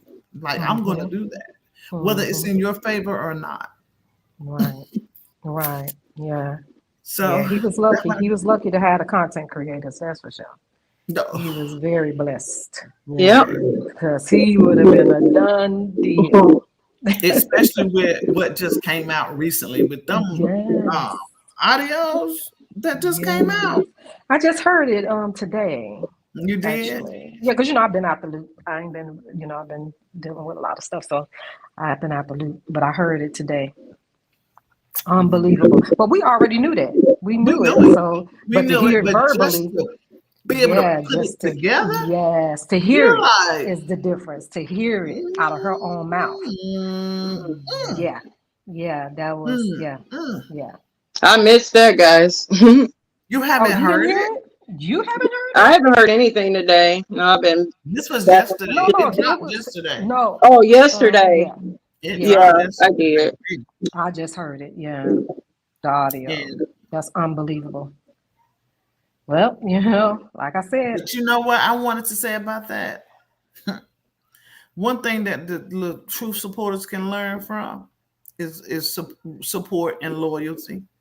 Because no matter what that girl does, her people support her. Yep. Oh, at the end of the day. Oh, she got some true supporters now. She got some die-hard, ride-die fans. Fans. I wouldn't even call them supporters. When I tell you, they support her so hard to the point where Morris rode for her the way that she did, right, wrong, and indifferent, to the point where as hard as Amora fought for her, when she backs up, they turn on her. So, but we over here, man, we can't get along to save our life. Oh my goodness, it's we crazy. Can't get along to save our life. And it's amazing how strong and how many in numbers this side was to see it dwindle away to the point that it is now. And slowly but surely, it's a shit show. Yeah. I mean, it is. Call it what it is. It is exactly a shit. It show. Is. It's heartbreaking. But it goes to show why people got into this. Like, I don't have no problem with saying why I got into it. Right. Close the door, y'all. I hope y'all don't. I think everybody got into it because of the DV. That was the main goal. But Andrew, honestly, some people got into it for the money. Oh yeah, well, yeah. A lot of people got into it. I think it was a handful of them though. Like you could probably count on your hand, but the majority of the people that started out on this side, I'm gonna say on this side, was a common cause. For the common cause, I agree. The other side, but you take the handful of people who didn't do it for the common cause. Right. And look what it creates. That one bad apple syndrome. Yes. Yep. And that's for sure. Ladies. For a long time, I backed up because it had got too dark and it was doing something to my spirit. It was just putting me more in I a noticed hole. you had back. In a hole, I'm telling you. I was like, no, I just don't see how we just can't all just get along. Yeah. Because we're human beings, Andrea. I wanted to know That's if you saw true. Robin's, did you see Robin Lott's comment? She wanted to let you know she got her coloring books. Yay, you got them? Oh, That's I'm so happy. Did sweet. you like them? Did you like them, Robin? I hope you like them. I hope they I were still haven't ordered satisfactory. any, but I am going to order some, Andrea, so I can make them part of our giveaway. I'm Oh, going to okay. buy some Awesome. so I can, I'm definitely going to support. So I Thank think you. Chosen knows how to reach out to you, and I'm going to make sure that I do that because I believe in And the supporting. website as well is on my YouTube channel. Okay. Yeah, it's on my We can YouTube also channel. post that on our community wall for you as well. I want to make Oh, sure that thank I you. support. And Yes, because all proceeds is going towards me still trying to get Sade better. Mm-hmm. You know, I'm still trying to do holistic, routes. Yeah. I'm still trying to get her better because I just still believe God is able. Do you And rub her feet a lot? Do you like massage her feet? Okay. I yeah, just see that. I see that vision, and I don't know how often you do it, but probably not as God much as I is should showing because I me got that so much going on. to rub her feet. Okay, girl, you got about you, to make me cut up here. Who? got you. You. What Did I do? I ever tell you about me rubbing my mom's feet? Hold on. No, you told me about, Okay. we were talking about you and your daughter both having a veil. But no, not about the feet. No. So, I'm from 3 hours away from where I live, but nonetheless, I'll make it real quick.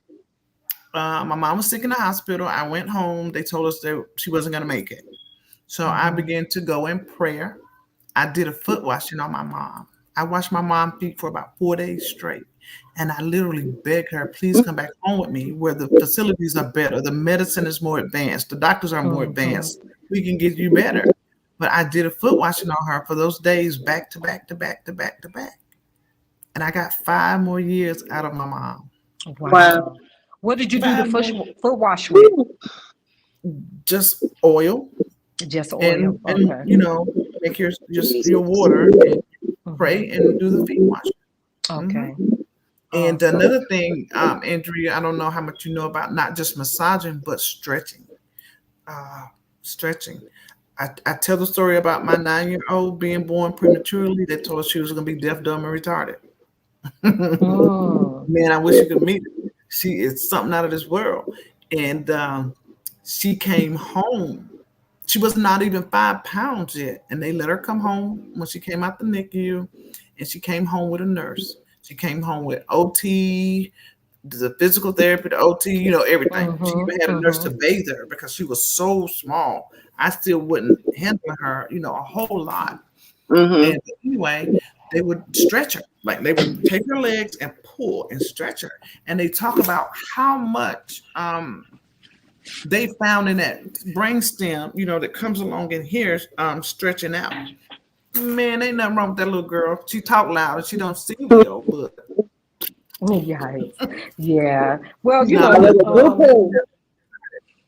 And her placenta had separated completely from the uterus, like completely. And she was a liability. Mom didn't have any prenatal care at all, so it was a wait and see. They couldn't make no decisions. They couldn't take her. They just had to wait. And her name is Journey, but I don't know why. Don't ask why. Yeah. She took us on, and we would not just let them come in and do her massage therapy. We would do it with like whatever we would want, whatever they do, we would do. We would do what they do, and we didn't want it to just stop there. And it makes a difference where you are too, because like I said, when my daughter took sick, when she came home from the hospital, and she was getting the therapy, and I was doing the holistic therapy. And she was doing you couldn't even tell she was sick unless, only because she was in the hospital bed. Other than that, if you looked at her, couldn't tell. And she was able to stand up on her legs and stuff for me doing the transfers. But when I left Georgia and came to Illinois, everything she gained, she lost because she was not able to get those things here. So it makes a difference. It makes a difference. So what then, with that being said, about the massage therapy and everything, it's just not being able to have access to those things. Exactly. Yeah. I'm still looking to get her to. Because Chicago is a big city. I think you just need to be linked with the right people. It's a fight. I do too. It's a fight. It's been a fight. Yeah. It's been a fight. So I think you'll fight. I think you know how to advocate. You will. Yeah.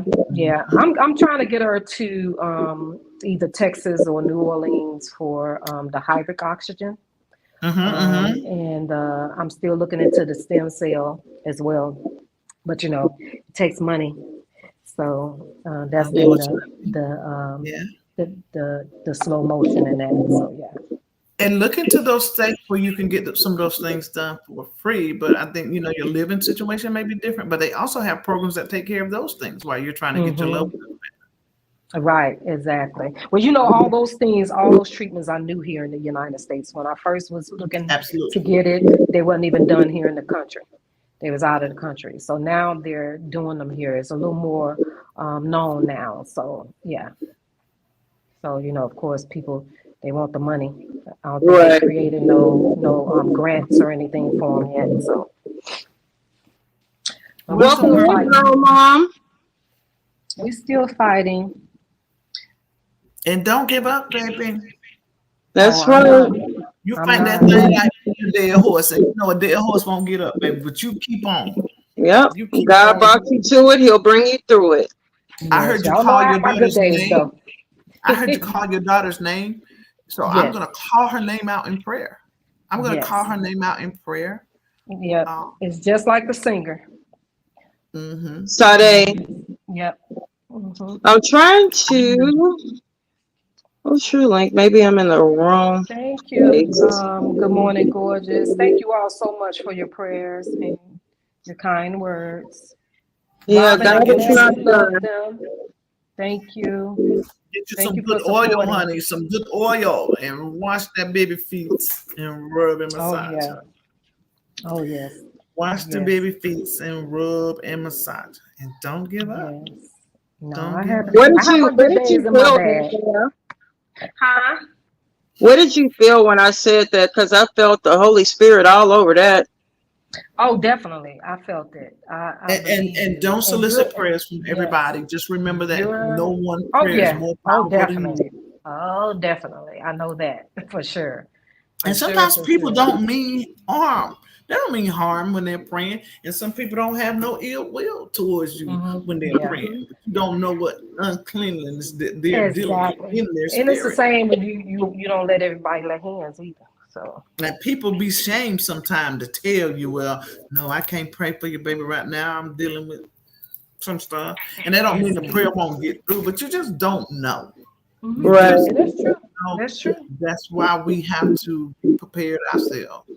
Yeah. And be ready. Yeah. Exactly. Be also ready. This lady I used to go to church with, her daughter never went to church. She couldn't get her daughter to go to church for nothing in the world. And I remember her daughter had a car wreck. Her car flipped over 8 times. And that woman said, when she was telling her testimony in church, that even though her daughter didn't go to church and she didn't know a whole lot of word, when that car was flipping, she knew to say, I will live, I will live, I will live out of her mouth. Like she knew to speak life into her situation. Yeah. She knew that. Didn't know much about, a whole lot of, but she knew to speak. Big life. Was mighty, and she's, I will live, I will live, I will live, I will live. Yes, that's so true. I posted your daughter's is her, what do you call it, URL? A website? Yeah. Hey LaWanda, welcome in. Thank you. Hey girl mom, welcome in. So happy you ladies could join us. And I just wanted to mention to everyone too, since you did that, if you don't mind, They don't necessarily have to purchase anything as well. There's a donation button on there as well. If you just wanted to donate to her cause, you can also do that as well. Okay. Mhm. But yes, Thank you so much for, just having the faith to keep fighting, because I know your struggle has been real. I've witnessed it firsthand. You Yes. had me panicked and Yes. falling on my knees, in the middle of the day, worried about you, baby. Yes, and I But, still have my days, sis. I still have my days. Like I said, it's been rough this week, for me. But I just deal with my spiritual battles a lot. So, yeah, that's what the enemy yeah, wants. He wants to keep yeah, us confused. yeah, But like I said, be encouraged, and remember, you also have to speak life and encourage yourself. You literally exactly. have to open your mouth and tell God, because that devil, honey, he is out to kill and destroy, not to play Yes. around with nobody. But God is going to Mhm. deliver your daughter. He's going to restore her health. He's going to Yes. restore it. Yeah. Thank you. Thank you. into a perfect place. And let's not just say restore, but he's going to put her back in a Cool. perfect place. Yes. Yes. You Definitely. claim that and you receive it. Yes. And In the do name you of do Jesus. affirmations? Do you do affirmations? Do I do affirmations? Mm-hmm. Yeah, but not. I probably need to do more. Get I, you I know I a need to get. notepad, and every Mhm. day you make a new affirmation and you stick it up around your baby. Yeah, I had started for the new year. I had started doing the affirmations and putting them in a jar, but I fell off. So I it's fell off. okay. And I get Pick it it. back Life up. gets overwhelming sometimes. You get curveballs that are thrown at you. Yeah, You need because an I'm accountability doing all partner this for those myself. things. I'm doing all this by myself. That's what Trying I to was be going to the say. You need entrepreneur an for her. accountability partner to help you with Yeah, those. Yes. For when yes. you So can't, she will, or he will. Right. exactly. So that's I don't have that support system that I wish I had, but so I'm doing it all by myself. So I fall off on, like I said, I give her 100% and I take from that 100% to do other things. Having to take care of the household, having to, stop to pay the bills, having to stop to go to the grocery store, tend to the business, making sure the website is, so, I'm just all over and haven't quite found that balance yet. Like that's why the YouTube is still, I still haven't kind of figured it out as much as I would like to because the balance is not there. So, because it's just one me, it's one me. So yeah. Have you, have you found any peer support groups like on social media sites? Nah. Listen, Andrew. If you don't do nothing else tonight, just go on Facebook Mm-hmm. and type in what your daughter's condition is, Mm-hmm. and get you in some peer groups. Yeah. Begin begin to build you a community of support. That Yeah. Mm-hmm. you have to do that. Yes. There is a support group for anything on Facebook. It's a Mm-hmm. support group for sore toenails, honey. I'm just being facetious, but it is like it's a Yeah. support group for everything out there. For You know, toenails, hangnails. Yeah. Yeah, but my support, I need, like you said, the difference with being having that accountability partner. If I had someone else that can lighten some of that load that But I that's I don't, understand. that can do this part of it, somebody that can do, it would make it a little more easy, but it's me that's running around like a, But a that's why I hamster in the suggested you wheel. start a support group to at Mhm. least begin your foundation outward, and then you begin Mhm. to narrow it down till you get to Mhm. somebody close to you, just not mentally but physically and geographically. You Yeah. get what I'm saying? But you Yes. have to start somewhere, and don't Mhm. shoot ideas down because you're gonna find your space in the right place and time. But you have to Mhm. start somewhere. And my suggestion is that you begin in a support group, and things will begin to narrow itself down, and Yes. then you'll get to where you need to be eventually. That's Okay. my I'll suggestion. look into it. Yeah. Um, Yeah. Because it's tough. because I understand that when you're dealing with things, it's hard to trust people. Oh It's yeah. hard because you Oh don't yeah. know you don't know who's gonna let you down. Okay, you don't know Yes. who's gonna lie on you. Oh, You don't know child. who's gonna tell a lie to you, on you, or Exactly. from you. Exactly. And That's see, right. I'm one of those people that I pour, and I pour. Mm. Look, I pour and I pour and I pour, You ain't gotta and tell then me. I I'm know. left with a little bit. I Man, I know. went I through so know. much on YouTube this past week. I was just talking to Sissy about it before going live, and eventually Wow. I'm going to talk about it because everybody want to know what happened. And I ain't Mm. talking about Jared and all that, but it's some other things going on. And Oh, eventually I'm going really? to talk about it Oh, wow. when I get ready. But I need to make sure that I'm coming from a good place when I Oh, talk about it because I don't want to come from a did place of y'all malice can hear or me? animosity. You know? Can y'all hear me? Mm-hmm. Yeah. I can't hear y'all. I had a phone call. Knock me out. You want to go down and come back up? G.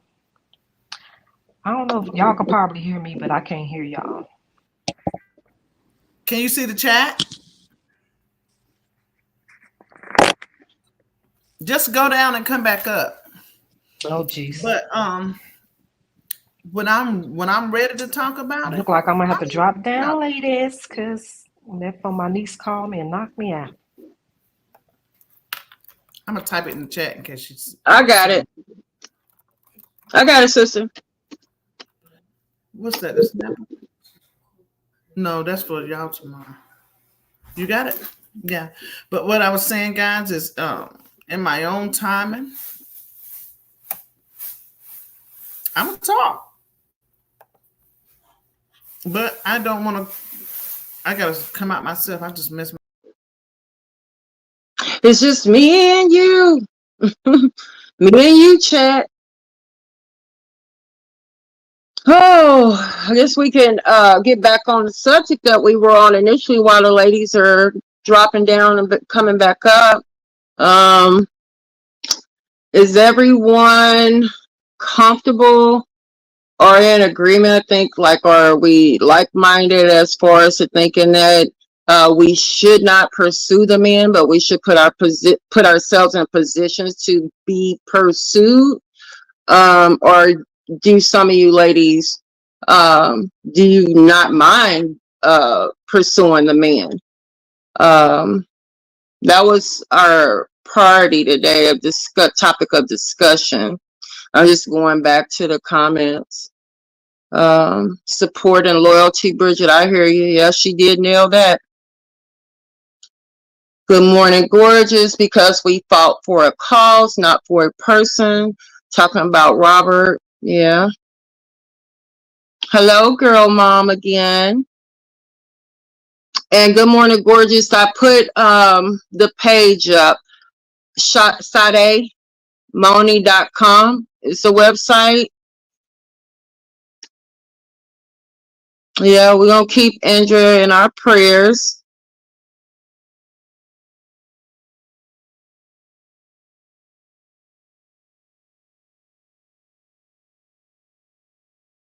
Good morning, gorgeous says you do not pursue the man, you'll flirt but not pursue. Hold on, guys. I'm sorry, y'all. I done kicked my own self out trying to help somebody else. How about that? How about that? Oh, it did keep me blocked, half of the side block. I thought it was gonna switch over where you would be the one have half the panel. Okay, Bridget says, I'm chosen, I'm old school, and I prefer a man should pursue a woman because it sets the tone of the relationship moving forward as him leading. Oh, you're welcome, Andrea. Smooches to you, sweetheart. But you're more than welcome to come back on the panel. Spicy, she agrees that the woman should put herself in a position to be pursued. I didn't know Spicy was in here. Hey, girl. Yeah. Miss Passive Brim. Hey, guys, we are still looking for recruits to come up and cook, too. I know we're still on our topic, but I'm going to say we're looking for recruits to come and cook. I'm chosen and we're not going to be cooking at the same time. We got to get better control over our show. Chat, yeah. So we're gonna take turns cooking on our Saturdays, so one can mind the chat and all that good stuff. Right. And the other cook, we're gonna get better, guys. We told you, so we're gonna try that out and see how that works. And we're still looking for recruits. I think today we've had a very good live. Yeah, it's been just a few people in it, but you guys interacted with us and you were into it, and we appreciate that because we're learning this thing. And like I said, like I always say, we on a journey and we just want you guys to journey along with us. We're just trying to take it slow. Sissy's got me slowed down a little bit. She's like, come here, you trying to move too fast. But it's okay. I see her vision for us as well as my own, so yeah, but we sure do appreciate y'all, and we love you guys too. I got 2 questions, guys. My first question is, I want honest. And if you don't want to be honest because you think you're going to hurt our feelings, then just don't put anything. But I want honest opinions about what do you think about today's topic, how the flow went, and how well did we do on today. If you could put a 1 in the chat. If y'all thought we did a good job overall with the topic as well as our flow. Feedback.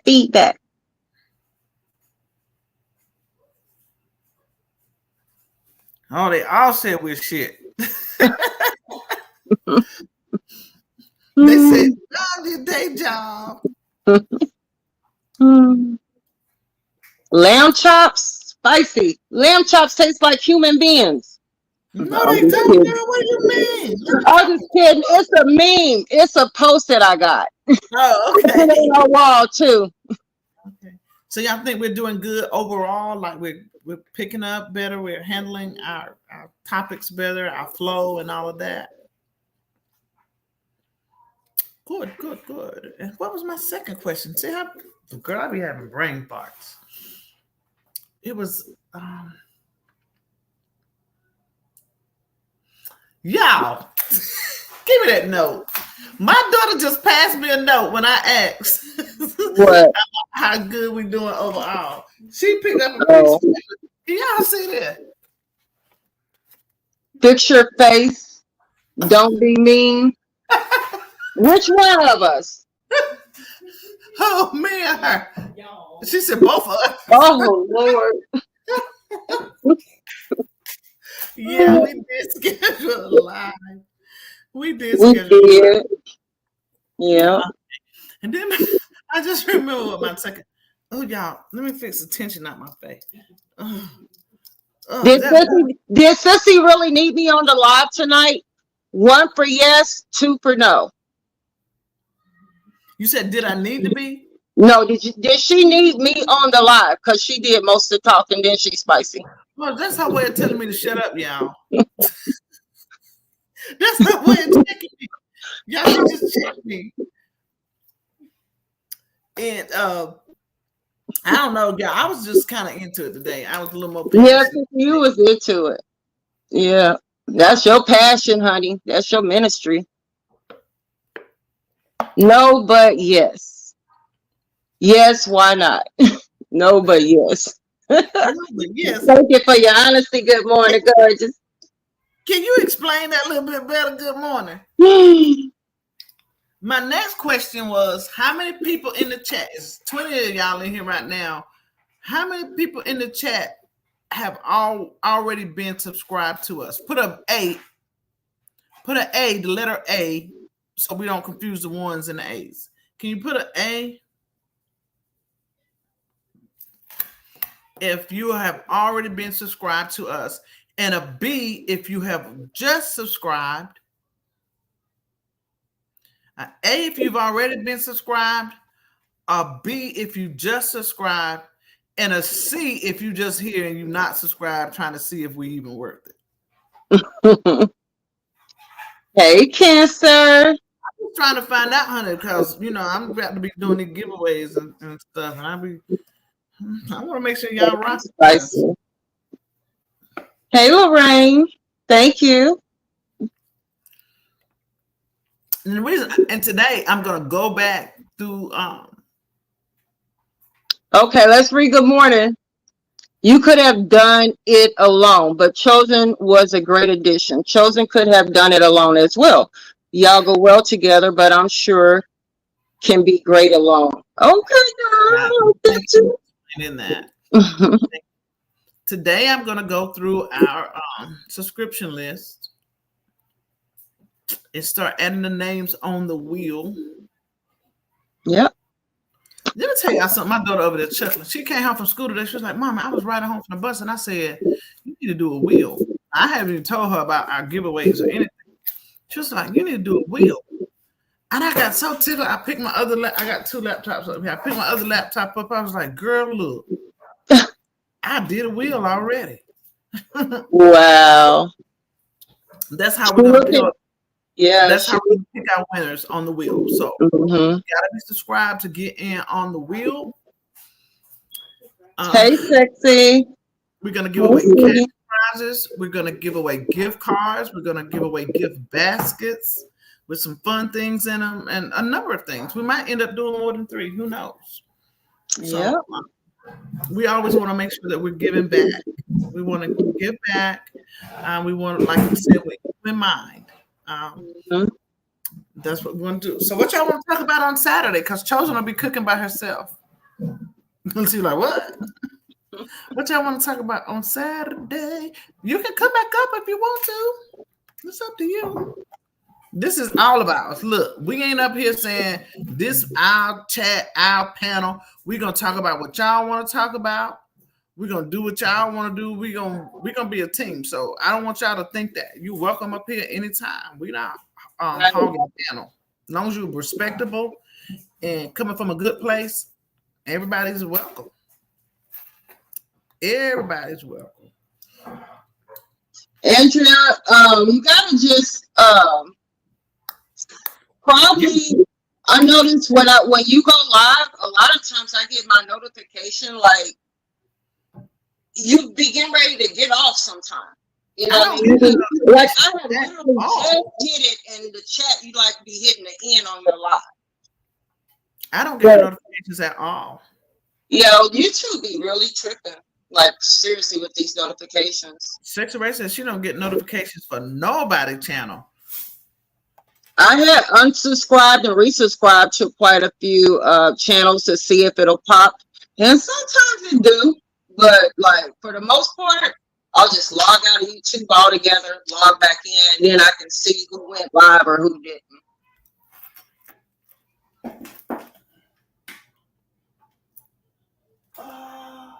You got she left out. Shoot. Hey, Wanda. What y'all want to talk about on Saturday? And listen, we're gonna talk about what y'all want to talk about. If it's good, bad, ugly. Maybe we need to do a poll. Give them options. But the problem is with that is we don't have enough traction out there in the YouTube streets. Never know. So we have to have most of our stuff in-house. I think we had a really good live today. Or do I just think that because I was talking so much, y'all? No, we were going to talk about autism. Yeah, we definitely going to talk about autism before the week is out, but we're going to join it with another conversation. Because, autism is a lot of times with stressful pregnancies. Well,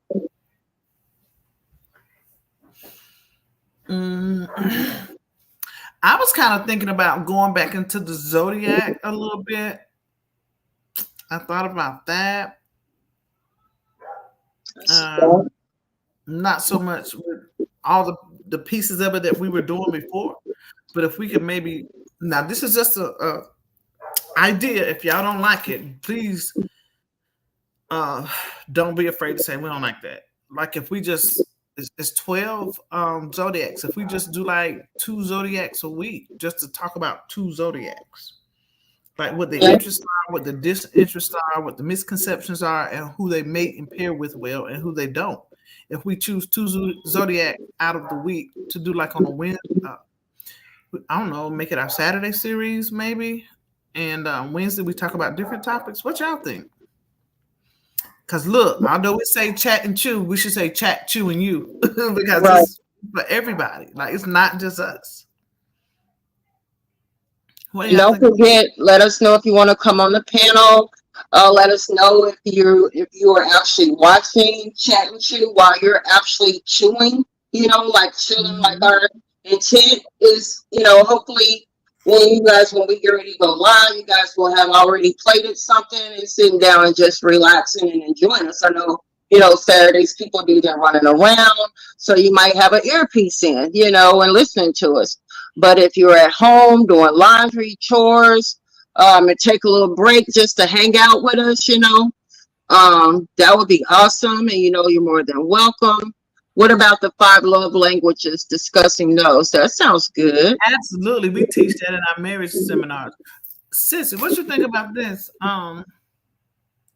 Maybe not cooking Saturday and we just be plated already to give yourself a break and then start back the next Saturday since you cooked 2 weeks already. We both cooked 2 weeks in a row. So maybe just getting plated this Saturday. That sounds good. Yeah. That way let's do that. They say, guys, let's do the 5 love languages. Okay. And to our loyal people who rock with us every week, we need to be thinking of what we're going to call ourselves in the chat. Right. Because Chatty Catty got that. So we got to think about some stuff, guys. With you in mind, we want you all to be a part of this decision-making process, okay? Yes, please. And thank you. I'll say the same time, please. Please and thank you. We really want you guys to be involved. If it's yes, she said no cooking, just talk only, sis. Absolutely. Okay. Absolutely. We want y'all to be a part of this. So that's why we want to hear from you. We want to know what you want.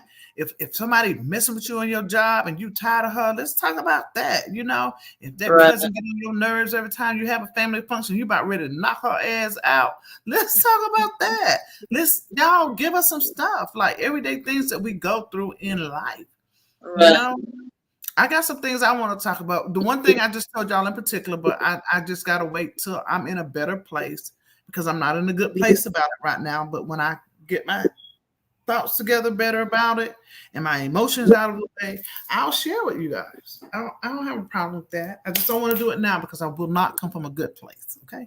And Ms. White is just being honest. I will not be coming from a good place. And yeah. So y'all think about it. I don't care if y'all want to talk about license tag numbers. Because it's what y'all want to talk about. The majority wins. And when we say with you in mind, we mean just that. We want our conversation based around what you want to talk about or what you want to hear about. We don't want to just be making up something off the top of our head and expect y'all to come over here and chitter chatter with us, Right. They left that.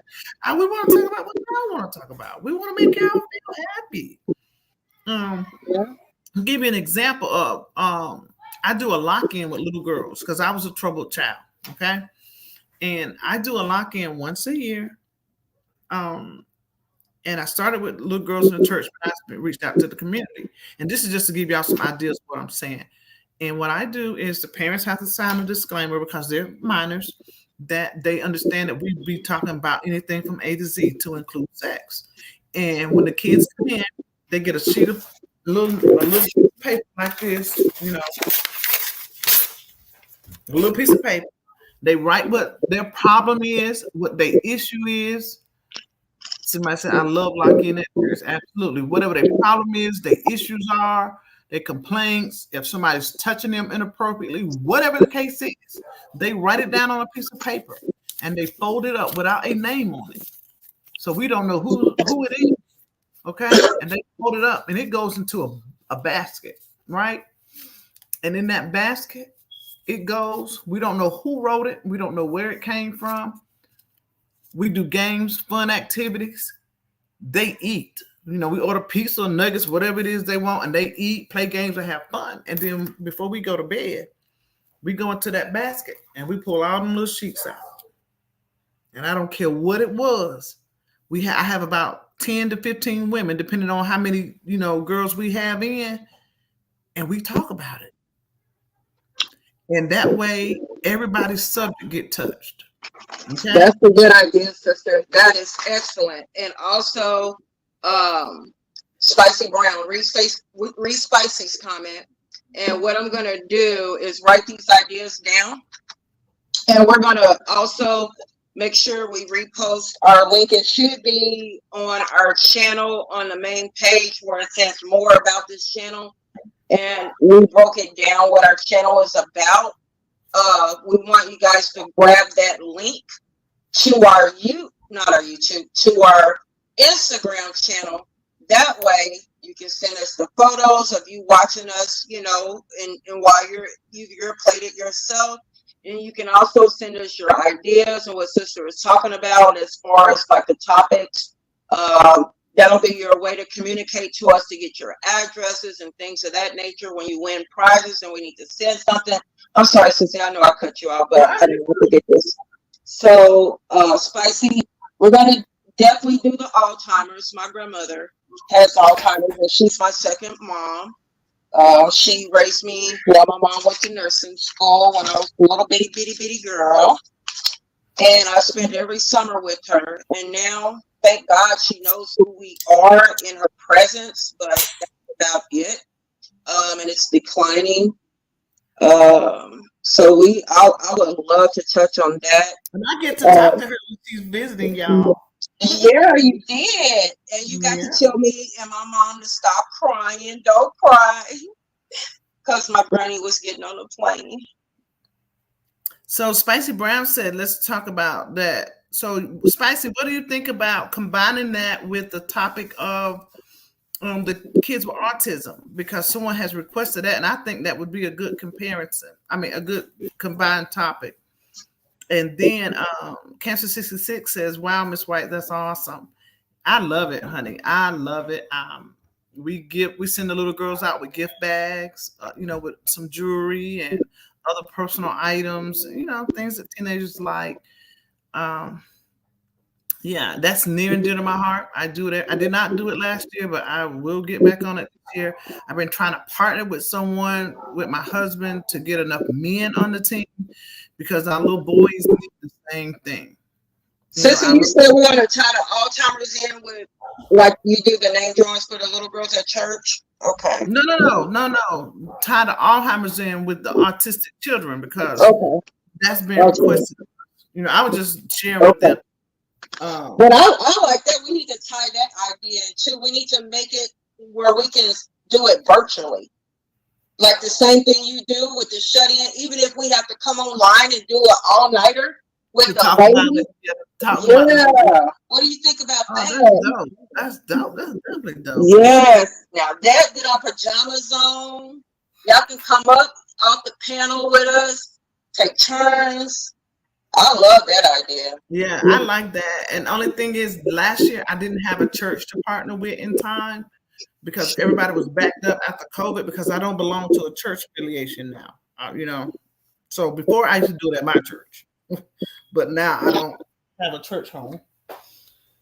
And I want to make sure that I sow my seed on good ground. And y'all know our churches ain't good. And Miss Sexy Ray, just because you asked, when we do that, we will leave it. It has to be on a Friday anyway, because it has to be unless it's in the summer, but it has to be a day that kids don't have to go to school the next day, unless we do it in the summer. So yeah. We can make it two. We can make it one. Hi, Tiki's baby. This is my miracle girl, y'all. I love you. If Amber's still in here, she is proof, baby, that God works miracles. She is living. Now, she takes like 8 different medications. This is my grandbaby boy right here, Mr. Major. Hey, Major. He's short. Hi, baby. Love you. Major and Journey. She's a little witness. When I tell y'all that her placenta came completely apart from the uterus, go upstairs. So mommy talking about you now. I don't want to be talking about private stuff. I gotta get my charger. I'll be right back. her placenta came completely apart from the uterus, and she upstairs. Now, no, come back in a few minutes. Get her lost, Lev. I want her out of my conversation completely. They told us that if she did make it, she would be, it was a very slim chance that she would, and that if she did, she'd be deaf, dumb, and all of the above. And they couldn't take her out or any of that because there had not been any prenatal care. Because at that point, she would be a liability because there was no prenatal care. So all they could do was wait and see. And they told me that she and mom would probably be gone. They both made it. And Journey is just fine. She is just fine. I mean, she has some small issues, but nowhere near where they were. And as you saw, she walked up and she walked away. I don't know if she spoke. Did she open her mouth? But she talks fine. She speaks eloquently. She has a large vocabulary. And that's because of what you pour into them.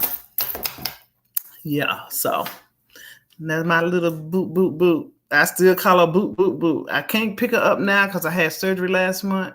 But I be telling her, baby, I love you so much. I'm going to carry you around till I can't pick you up no more. I tell her that all the time, but I'm just going to carry you. She can come back in here, down here now. I didn't want her to hear what I was about to say. That's what I tell my nieces. Yeah, I tell her, I'm going to carry you till I can't pick you up no more. Because what people don't understand, hey, Miss Judy, the same way people say, you saved that baby life. That baby saved my life. 15 minutes. How much? Tell them how much time you had left, sister. When was it 15 minutes on the clock, or did it get down to the last 5 minutes? Nah, it was maybe, I think it was like, what was it, 12 minutes for the paperwork when DSS got involved. Where she at? When DSS got involved in NICU. She was still in the hospital, and I'll never forget that day I went in there. They were like, we come to take her. I was like, what? It was like, if you can give me some paper, I think it was like 2:30. What was it, about 2:30 when the people came in there? Man, when me and my husband, I tell you, we hustled and bustled like we never did before. That lawyer got that paperwork. We rushed. I think we had like, it won't 15 minutes we had left on the clock. Not quite 15. I know it was cutting down to the wire, and I can't imagine not ever meeting that little baby. She is so precious, y'all, and just her voice, like, is so. She has her own social media Facebook page. If y'all go look on our channel, you'll see when she was probably 5 or 6, she was making cornbread. And when I tell you the little girl could cook, the little girl could cook. And she was making cornbread. Everybody, like, nobody. Get it from her mama. Yeah, nobody forget. She was meant to be on this earth. I will say that. Just the fact that her placenta came completely apart from the uterus, and she stayed like that. Maybe 11. What was it? The labor was 11 hours, but we still don't know how long the uterus was separated. We don't know if it was just 11 hours or if it happened. But she's, y'all, look. When the uterus comes apart, that cuts off the oxygen to the baby. So that's why Journey has those, or was born with, having to have so much extra work poured into her. Now, I'm not going to say work, but I'm just going to say love. She had to have a little bit more love poured into her, and she's fine. You would never know. And she's so intelligent and smart. Like, she is so smart, and she reminds me so much. I told sister she reminds me of my son when he was a little boy. My son, honey, they tried to hold him back in kindergarten. I said, what? Because he don't know his ABCs, but he was so hyper, the ADHD. Yeah, he and just. I want to tell, I'm sorry, Andrea. There's hope, baby. There is hope. If only you believe. Yeah, if amen. Only you believe, baby. Amen. Only you believe. She takes. How many? Journey takes 7 medicines a day. She knows she's 9 years old. She knows every medication. She knows what it's for. She knows how it makes her feel. And one of them she don't like. She knows when she don't like it. And she is very vocal. hey, I don't like how this make me feel. And she'll say, well, can we do like, she's very proactive and she advocates for herself. Very. I know that's right. And you taught her that. You taught her that. Yeah, Yeah. she knows. She's very much aware. Miss Judy says her grandson has ADHD. I say those are some of the smartest kids you'll ever see. It's just all about how they're taught. You know. She has that as one of her diagnoses as well. And God bless you. God bless you. But even with that, she'll tell you, even with that, she says, Mom, I need to get this energy off of me. I need it off right now. I need it off right now. I need it off right now. And she's self-aware. She'll go shoot her basketball. That's so awesome. You'll find something. She finds something to do. So yeah, that's my little move. And y'all, this was a time where I couldn't get out the bed. That baby would be at the feet of my bed. My husband would get up and go to work. He would put her diapers, her milk, the water to make the bottles, everything right there on the edge of the bed. And I raised her first probably 8 months right in my bed. Not hardly being able to get up myself. Not hardly being able to. So she saved my life too. She gave me a reason to want to get up. A reason to want to live. Yep. My little move. That's my move. I still call her that. Journey, how long mommy says she's gonna carry you around? Till you get too heavy. Yeah, like around. Like around what? 19. She said it till she get, say it loud where they can hear you. 19. 19. Why you won't let me pick you up now?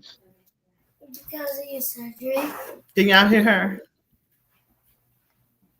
I heard it because of your surgery. We are attacked to the hip, baby. This is my broke best friend. This is my broke best friend. I wish I could see my own baby. Yeah, She rolled her eyes. She's like, yeah, that thing so.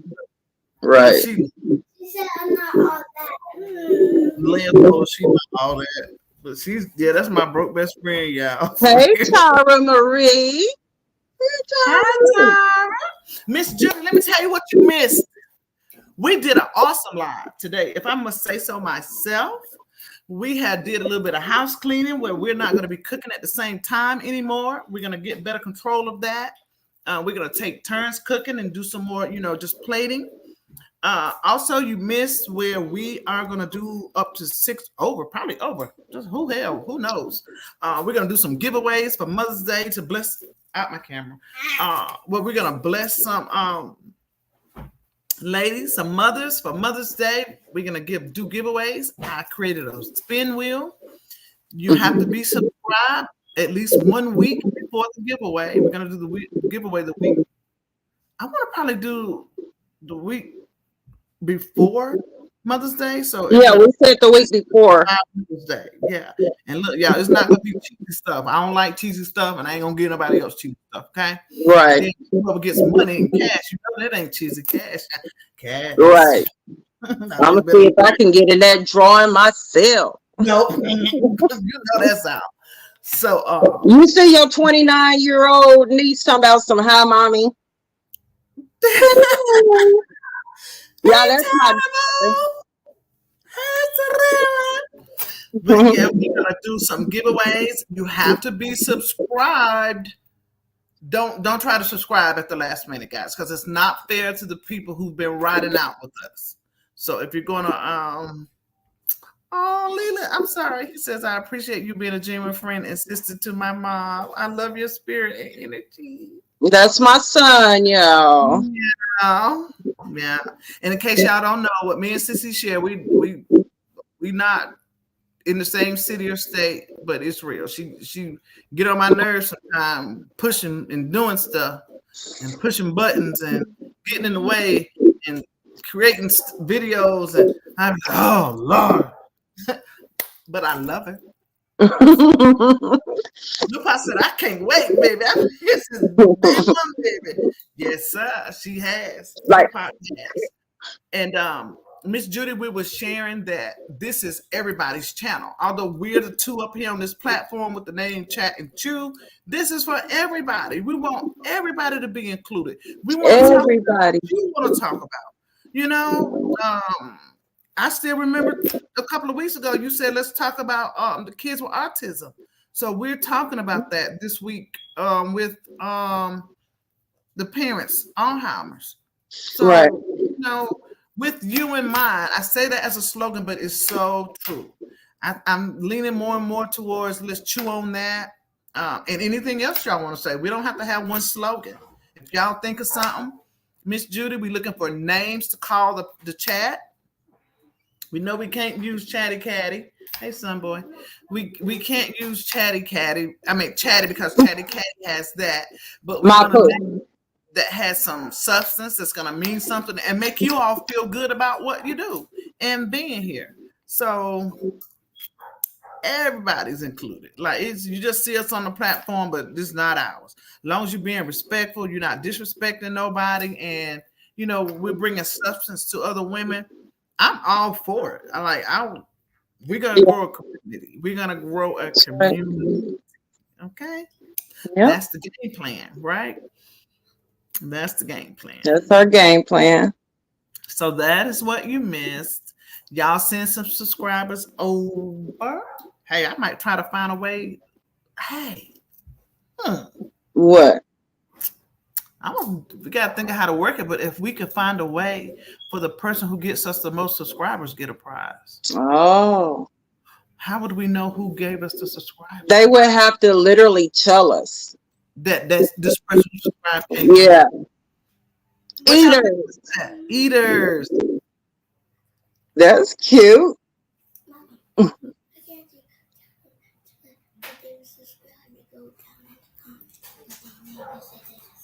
Well, we'll know that automatically, baby, because we have a YouTube studio that tells us.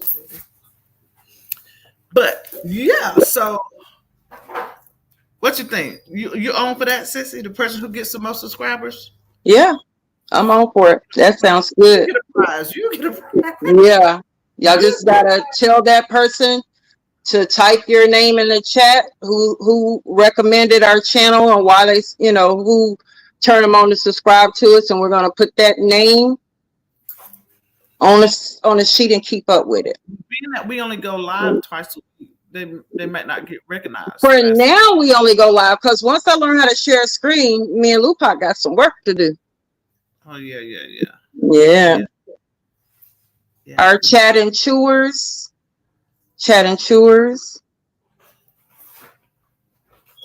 See, y'all gonna let Lupac outdo y'all. She the only one coming up with names. See. Or maybe they can inbox on the Instagram page and say, check for the name, whatever the name, check for the name ice cream. They just subscribed from me.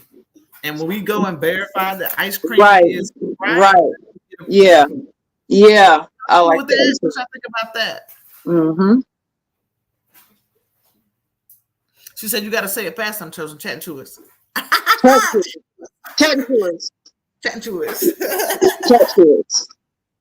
Eaters. Cookers. Chatting chewers.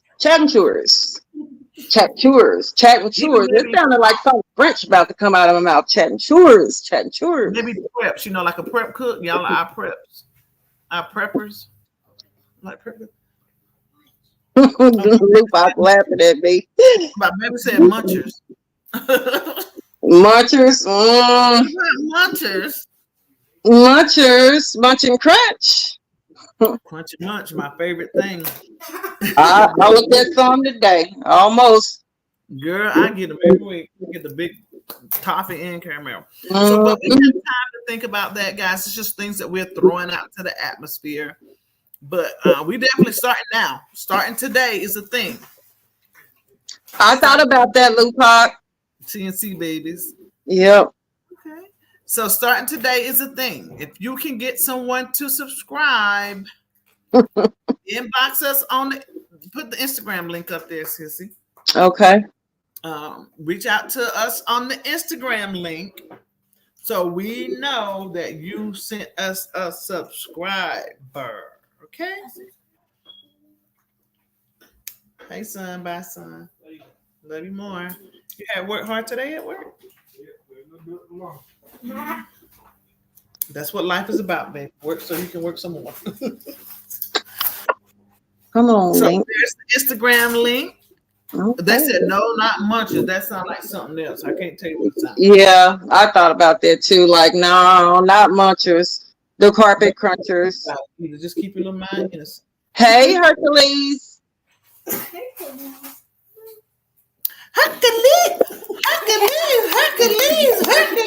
I knew you were gonna do that. Woo! MJ said no, not munchers. No. They said no, not that. Sous chef. Oh yeah, sous chefs. Like sous. Like sous. Our sous chefs. I like that. I definitely like that. Preps and sous and preps. I like that. Yeah, that's cute.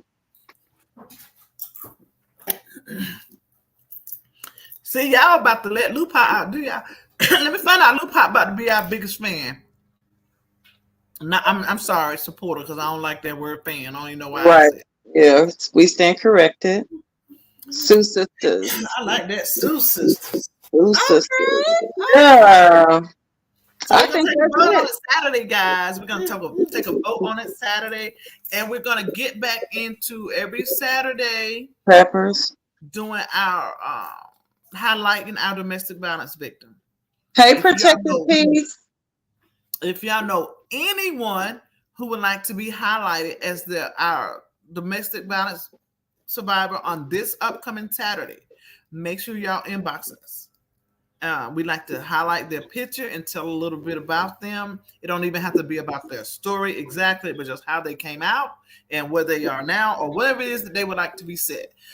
Because we both met because of our domestic violence. Well, so we bonded because of our domestic violence. Yeah, I've done one. You can have it. Continue that, guys, as part of our calls as well. Okay. So if y'all know anybody, grab that link. If it's yourself, maybe you haven't told your story, but you want to be highlighted. You don't have to tell your story. Just, if you want to be highlighted, to be made feel good and loved upon because of your story, or your survival mode, then so be it. So use the inbox on YouTube for those things, okay? Did I say the inbox on YouTube? How silly. DM us. Instagram. DM us on Instagram. Inbox us on Instagram so we can get your pick. Or if you don't want your pick in particular up, we'll put a rose or a flower or some symbol of domestic violence with your story on the bottom. So listen, don't not participate because you think it's a certain stipulation. Hey, you can reach out and say, hey, Ms. White, I would like to do such, but I don't want my picture up there, or I don't want this. We don't mind doing that. I don't want something that you don't like about a situation to be the reason why you don't want to do it. Because, if you don't want to tell, you can always, put a little something together and, write something out and we can read it on your behalf, MJ. And if you don't, I know what it's like. You want to just well up and start crying when you start talking about stuff. So, yeah. If you don't know what to write, you could. I do pretty good. I mean, I can give you a little word piece, and you approve it first. I don't want to put nothing out there nobody that they don't approve. Right. And go from there. Yep. Miss Judy said, I don't know if I can keep from crying to tell mine. That's why I said that, yeah.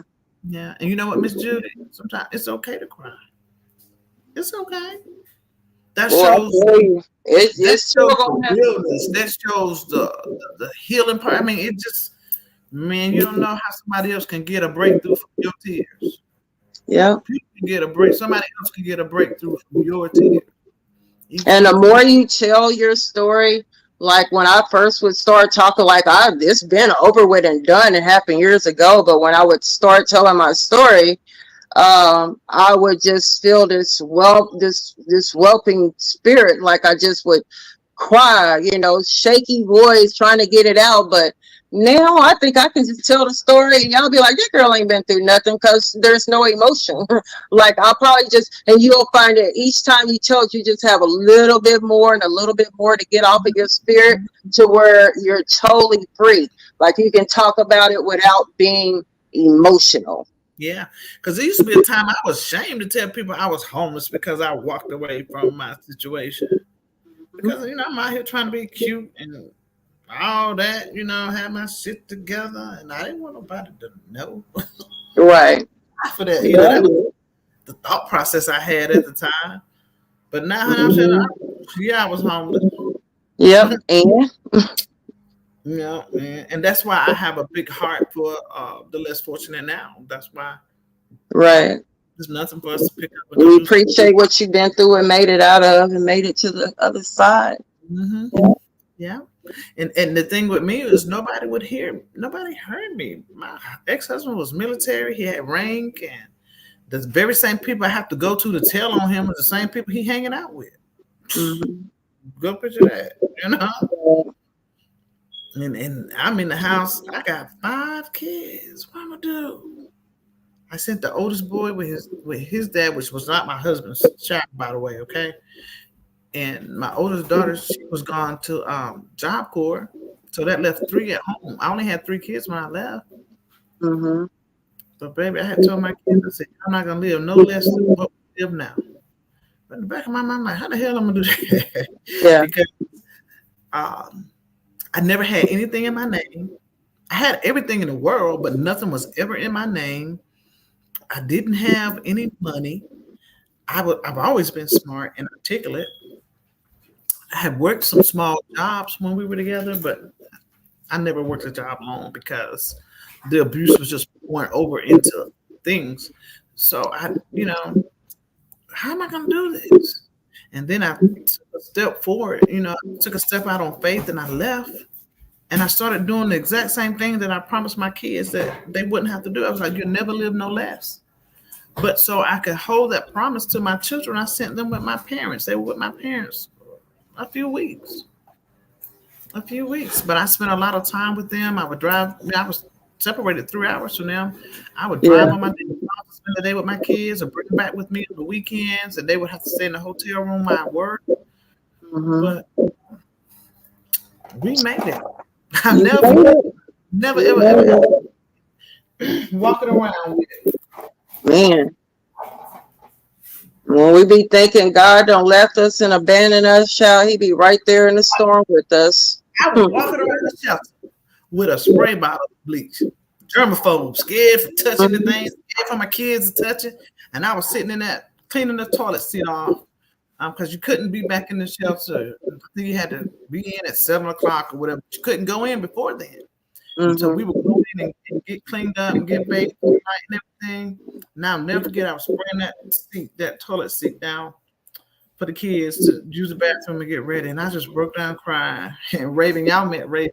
She was like, it's okay, mommy. We're all together. And you would have to know more of my story to know why that affected me so bad, because my sisters didn't have my sisters were going through things with the system and their kids, and I was the only one that had my kids. And for my daughter to say, we're all together, right. It doesn't matter, man. I just broke down all the more. And it was a hard decision for me to make, to send my kids to my mom and dad, because I didn't want to be separated from my kids. I had a stigma about that because of what my sisters were going through with their kids. But you were selfless. So I made a decision. It took me long, baby. I was out there playing around. I was not out there playing around. I went and did what I had to do. Got your babies.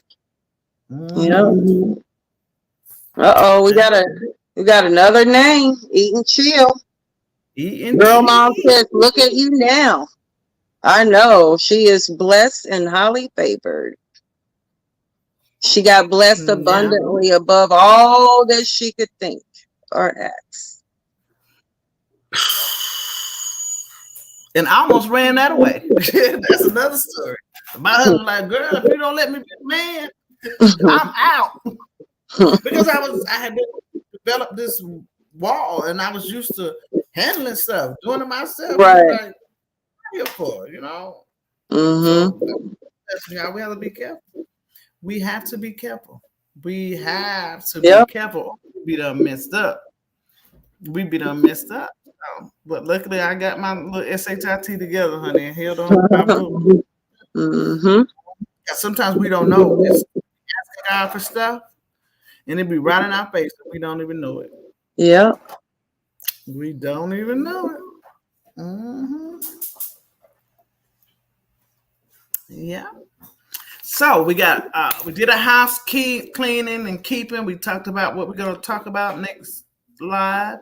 We're gonna only get plated so we can eat and chill, as Miss Andrea said. We're Right. gonna be chilling, and we're gonna talk about autistic children. For this is Autistic Awareness Month. We're gonna talk about parents with Alzheimer's.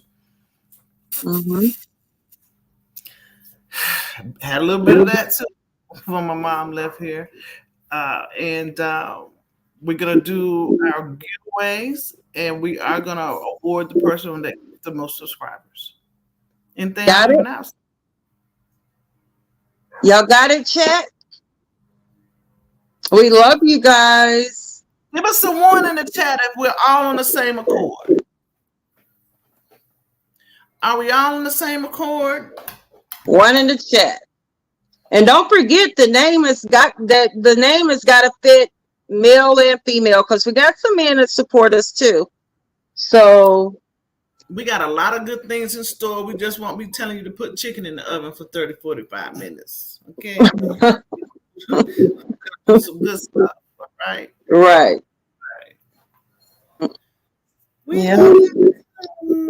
Thank you guys so much for supporting us tonight. What's today? It's Wednesday. Yep. Hump day. So we got it's Troy still in here. I told them they didn't quit talking junk to me. They were gonna get a permanent hump day. I think this has been a great live tonight, guys. I'm smiling. Y'all have made me feel so much better. I've had a doozy of a week, y'all. That's all. It's gonna be okay. Past 8 or 9 days of being hard on a girl, but what don't kill you make you stronger. Okay, that's right. What don't kill you will chew on that. Chew on that, because what don't kill you will definitely make you stronger. So with that being said, guys, we're gonna give y'all our little extra little show we do. And we're gonna change that up from time to time too, so y'all don't be running out of here too fast on us sometimes, because you don't know what we're going. Y'all know how the movie come on and it gets together and it shows, you know, a whole another part of a movie. Oh, y'all, we're gonna be switching up. Y'all gonna miss it. We gonna miss it. All right, everybody. We love you all. Y'all have a great rest of the night. We'll see you all on Saturday. Look, Journey wants to tell y'all goodbye. Bye, baby. Love you. Love y'all. All right. Guys. Love you too. Good night. Good night.